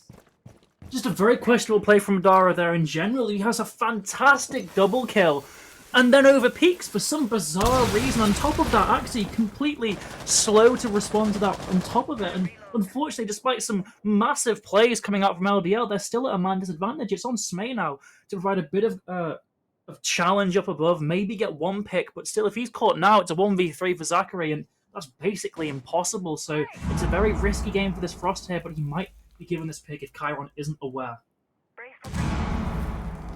Oh, and it's just these angles being held. It's watching with bated breath, and there goes the rotation, but Smay misses a shot, and Chiron with the 180 absolutely demolishes that flank on the top floor, punished for that mistake, but there's still little time. Zachary, chance to win this, but caught in the reload as Cake is starting to plant this diffuser. No impact grenades, he's getting up close, can't actually land the kill in time, but still manages to take down Cake. Zachary goes for the swing, did actually find the headshot into Silverback. That good have gotten very, very dangerous, but thankfully Chiron was there from long range. 4 kills in the round for that player. I mean, what a way to win that round for Team Black, and they've brought it back to within 1. And again, Joe, it's a similar situation to that previous map. It's an all-important round number 8. Yeah, if things get tied here, suddenly this match is a lot messier than it seems. It was a great kill from Madara, but I can't believe Chiron gets those 2. It just should not have happened in any reasonable world, but yet he somehow is gifted them Smay. A bit more luck factor there. I just didn't anticipate that the IQ would have full sprint immediately after being shot, so unlucky for him, but still. Just a couple key issues being brought up from LDL here, and if suddenly this scoreboard gets tied up, if round 8 goes to Team Black, we might start to see a bit of shakiness from LDL. We might start to see them maybe continuing to go for ill-advised plays here, just as the stress starts to get to them, because what should have been a very winnable match, a 4-0 start, if that goes to a 4-4, it's going to get a bit tense in the LDL camp, right? There's going to be potentially there is going to be a lot more pressure onto them, and that's not going to be a particularly good thing for them still. They've shown that they can be an incredible side. We've seen throughout their championship run that when they're backed against the corner, they are the most dangerous they can be, so don't count them out at all yet, but if they lose round 8, we could actually be seeing Team Black take this. I mean, we absolutely could, and I don't know. Again, we said very much that Chalet can lean towards the attack, and we could potentially be seeing that here already. 5 attacking rounds, 1 of the 7 that we've seen. But, you know, still potential now for LDL to put things back in their place and to not allow this game to run away from them, because then it would be 4 rounds in a row for Team Black, and that sort of momentum shift would honestly call for a bit of a timeout. Does that wall get... No, it doesn't get opened, actually. Madara just about with the trick in time. And that's going to mean that Cake now has to spend another one of those exothermic charges, and that's now all of the EMPs gone as well. A lot of utility burn, and Madara still has an extra Kaid Claw should he wish to use it somewhere else. Out goes the C4, not going to catch, but hey, more utility going away on either side, and Madara is favouring himself for this long-range gunfight. I don't necessarily know if that's the play, but if anyone can land it, well, it certainly would be Madara.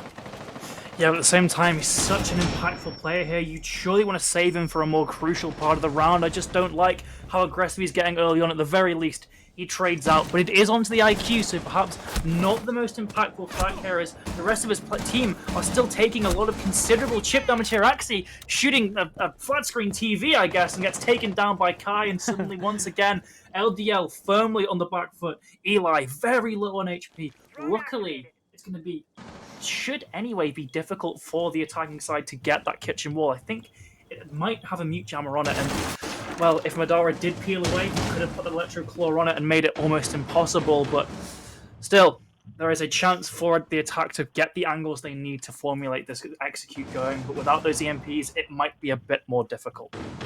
Hey, and if they aren't aware of this position of Eli, though, as well, especially with this time running low, could potentially bite them in the backside. Only 20 seconds left in this round. They're still working on opening up these vertical angles, which is obviously very important. But there's a kill from Zachary on to Dennis. That's going to be a little bit difficult to make. Oh, he's looked away at just the wrong time. He spotted the player. Kai, completely caught unaware. Stillback, though, has a kill, has another. It's all down to Zachary now on the bomb site. Cake is planting this diffuser. You've got Silverback watching over him. The shots through the wall, they land. Cake now in a 1 versus 1, trying to win it out for his side. And he does! Team Black, they've leveled it up with 4 rounds in a row as a response to LDL's 4 in a row at the start.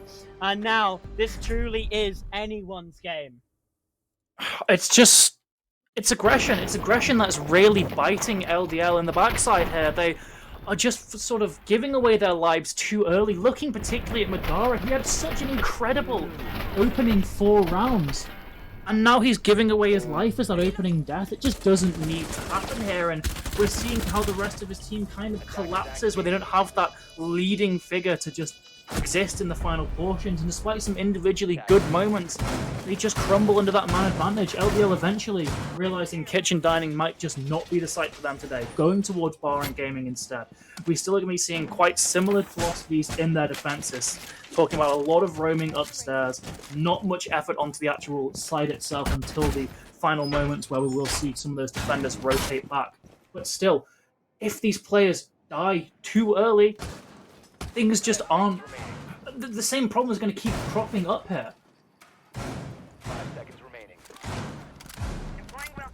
It's at this point where really you just don't know what's going to happen at all. It's very, very difficult, especially in the situation mentally for LDL. So, I mean, who knows? It's such a scary position, and especially as Team Black, they have the momentum to really carry themselves into the lead, into potentially winning this game. And, you know, this is the close game that we were anticipating.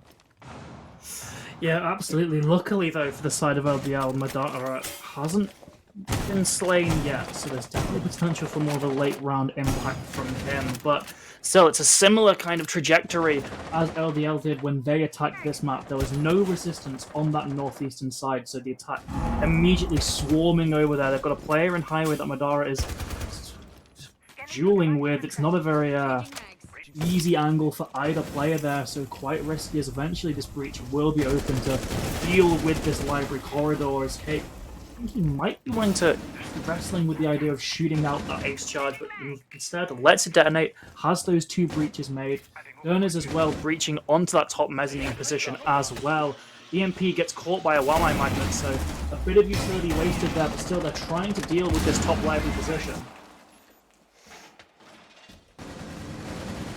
The pressure comes on through. There's Chiron taking a swing, and, well, he's going to get taken out by Zachary. Good start for LDL, which we haven't really been able to say these past couple of rounds. They are going to get themselves into this player advantage, but still they need to hold on to it. With a minute left, plenty of time for the attack, and Madara taken down by was that Cake? Was that the Dennis? I believe it was Dennis. It was a joint effort. Just the crossfire caught unawares. And Zachary's taking some damage as well. Team Black very much still in this, as the pressure continuing to mount here on this library position. Just holding these angles. He's not scared. He's not backing down from this spot. Instead, wasting the maximum amount of time, but caught in the weapon switch.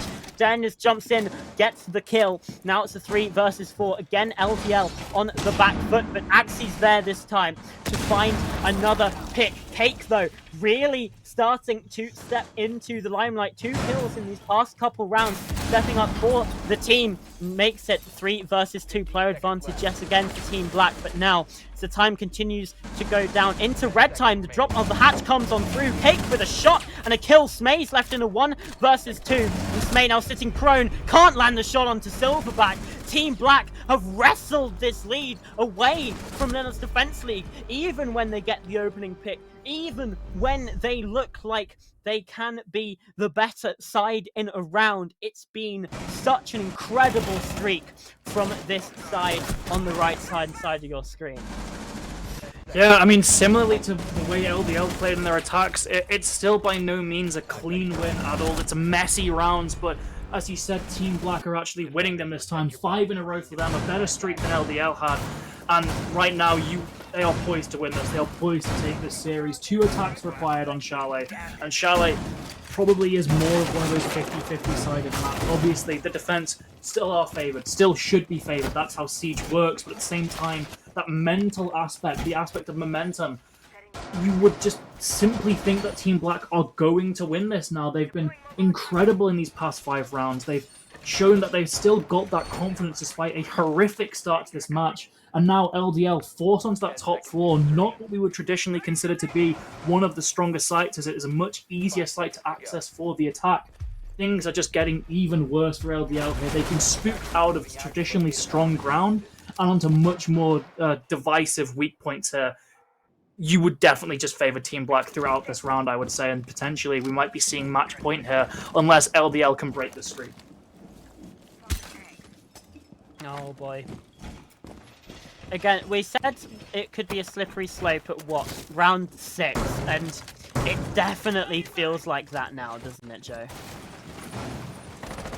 Yeah, it's those key moments. Once you lose that numerical advantage, of course, you're going to start feeling the pressure. You're going to start feeling a bit worse, even if it maybe isn't rearing itself as like discourse within the team or anything. Just mentally, that number being lower than your enemies, despite how good of a streak you had, it's just going to have an impact on everything, really. Yeah. Don't be surprised to see worse judgment, potentially worse gun skill as well, being brought by LDL here, unless they can really steady this. Because especially we saw what they could do when that confidence was high, when that momentum was in their favor. Madara with some insane double kills, but well, here's 2 kills straight away for Lina's Defense League. There's another Eli going down. There's a brilliant trade though from Silverback, and Kai should be able to get picked up here, so technically still a 3 versus 3, but with that health advantage now on the sides of LDL, do they find... No, they don't. They don't finally have an opportunity to hold this league, because Silverback has now just found a second as well. Every time it looks like Lina's Defense League might be able to get something going, might be able to hold on to a chance to anything, it all gets taken out from under them. The rug gets swept. Now Schmei's left in a 1 versus 2. Just a shotgun. Oh, some loads of damage dealt onto Kai, but not quite enough to take him down. And still, it's a 1 versus 2. Yeah, on a player that unfortunately just hasn't really shone this matchup at all. He's still got the tools for the job. The SMG-11 and the shotgun, incredibly strong weapons, but against such long angles that could be being held by the attack here, it's going to be very risky. At least he hears the barbed wire. He knows that they are both on this northern side. Repel and the stairs, the Nitro Cell. Probably won't kill both, but with one of these players, Mankai, being so low on health, that chip damage should be enough, but it's not shut up, but misses somehow. That should have been a guaranteed kill, but neither of these players take a single bit of damage as Kai is now advanced forward. A beautiful flick from Smay, but still, Kai is not, can't quite get through the botched rotate. Oh, the super shorty makes it done. Incredible from Kai there, and unfortunately for LDL, not only do they lose this lead in the map, they've also lost the potential to be that first team to match point. 6-4 now for Team Black.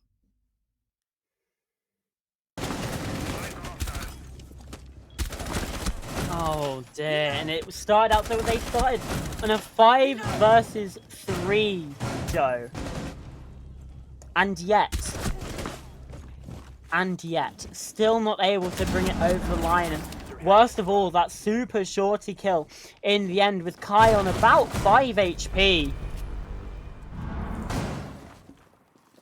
At this point, are LDL doomed mentally? Because I know if I was in that position, I certainly would be. So many leading chances, so many opportunities that have slipped away from them.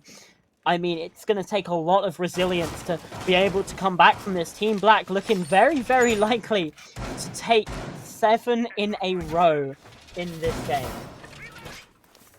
Yeah, I mean, I think if I was in LDL's shoes here, you can't help but feel a bit down about the whole thing. You were up 4-0. This look, we were saying it could be a 7-0. It very much really is likely to be a 7-0 with the way LDL, particularly Madara, was playing. Yeah. And yet, despite this, now 6 in a row for Team Black here, and don't get it twisted, this is no best of 3, there's no coming back in this series. One map is all it takes here, so unless they win these 2 rounds, LDL have lost their match for today. Sure, it's the first round of the Swiss stage, they're going to be up against potentially an easier opponent in their next round, but still, this is LDL, these are the former ESA champions that are playing here, so they do not want to be taking these losses so quickly early on in the tournament. Getting a bit ahead of yourself there, Mr. Pooble.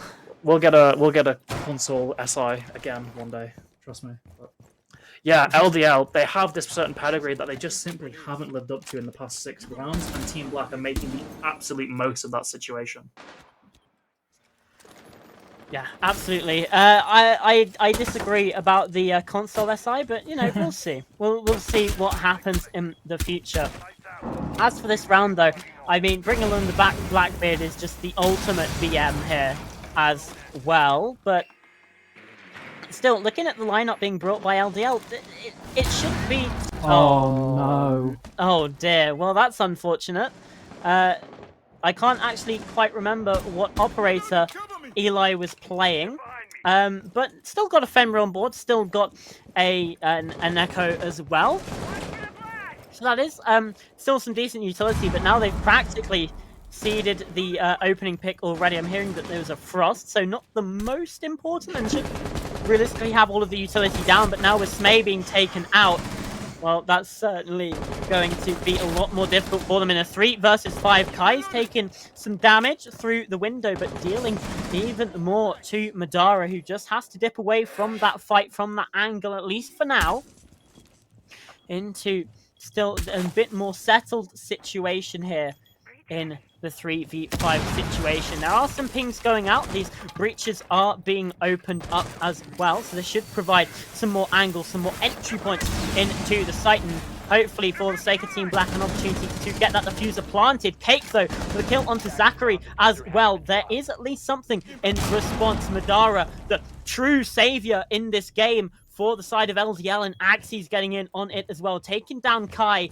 Now it's a 3 versus 2, slightly more winnable, and with that time continuing to tick, it certainly is not all out of the question. Now Axie as well, retaking this vertical. Surely not. Surely this isn't the round that Linna's Defense League win, but Madara's found a second and another as well. Out of all of the possibilities, how on earth is that the one they bring across the line? The one where they're in a 3 versus 5. They were in a 5v3 in just the previous round, and they lost it. But instead, they flipped the script. No 7 rounds in a row. Instead, bring us all the way to round 12. It's 5 rounds to 6. If there was ever a time for Madara to really have that second win, be brought back to life, it was then. 3 kills, as you said. 3 incredibly important kills down below, stopping that push from Team Black.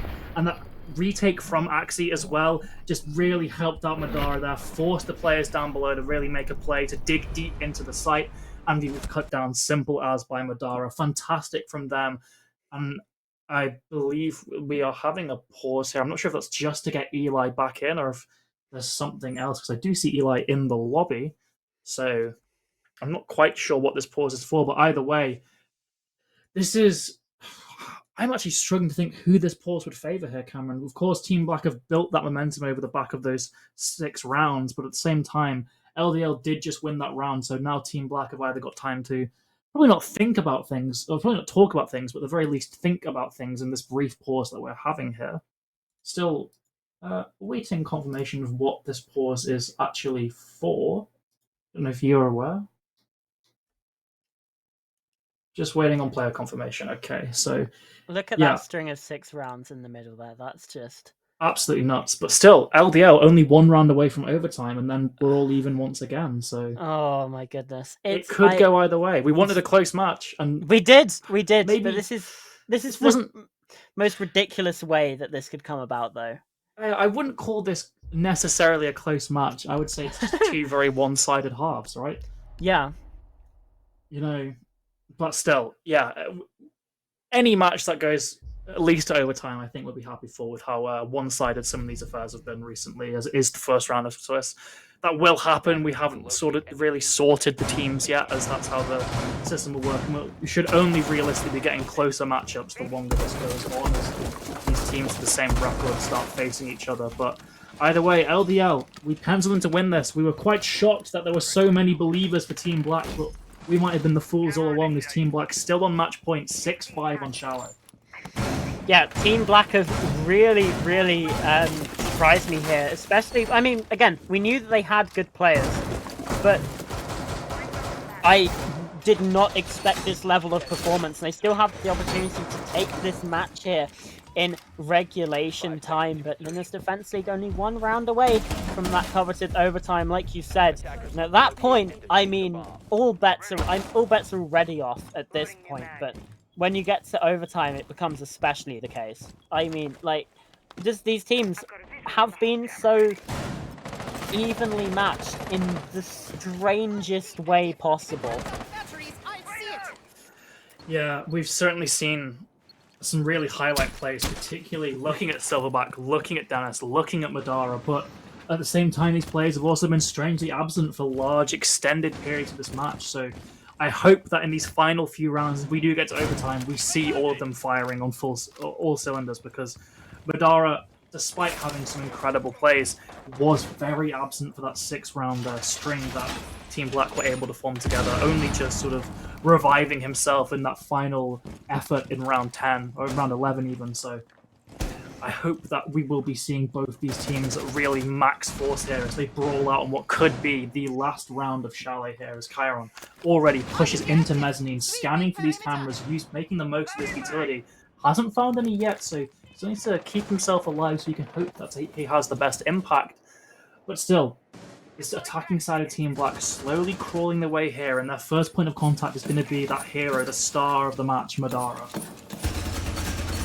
Yeah, just being pressured by these track stingers here, but no follow-up in terms of persons from Team Black, so it means that he's just able to get away from that situation fairly unscathed, just doing a bit of a dance here around the piano as more pressure starts to come in. Indeed it does. Still, though, much more slower pace from Team Black here, and Madara still trying to make himself that first point of contact. I don't think that should be the case here, Cameron. We've seen he thrives in the late round portions here, but still he's desperate to get an opener. He's got a lot of angles to help him do it, but Dennis seems to be wanting to take that challenge here. Chiron droning in ahead. They know where this player is, but they know there's a shield too, so they might think twice about actually engaging with them. Actually, they're aware of where basically every one of these defenders are. They could potentially try and distract Madara and then go in for a plant in half wall, as they now know that there is no real threat too far below. There's someone in kitchen though as I say that, and a breach would likely scare them away. So Team Black, they need to start thinking about how they want to formulate this execute, because as we said, the longer they take, the more stronger the defense comes. Yeah. Well, they are able to, though, deal with Madara, and Chiron takes down Axie as well. Cake now starting to plant. Now, this is all action called for the side of Linus Defense League, but they're falling at the final moment. Eli leaves again. This time, though, seems a little bit more deliberate as Smaze in a 1 versus 5. Finds a second, makes it 1v3, but still plenty of players left to find. Can't get it done. Chiron with the lockout and the shutdown. Team Black have done it after a 4-0 lead for Linus Defense League. They almost got 7 in a row. Team Black, what a performance.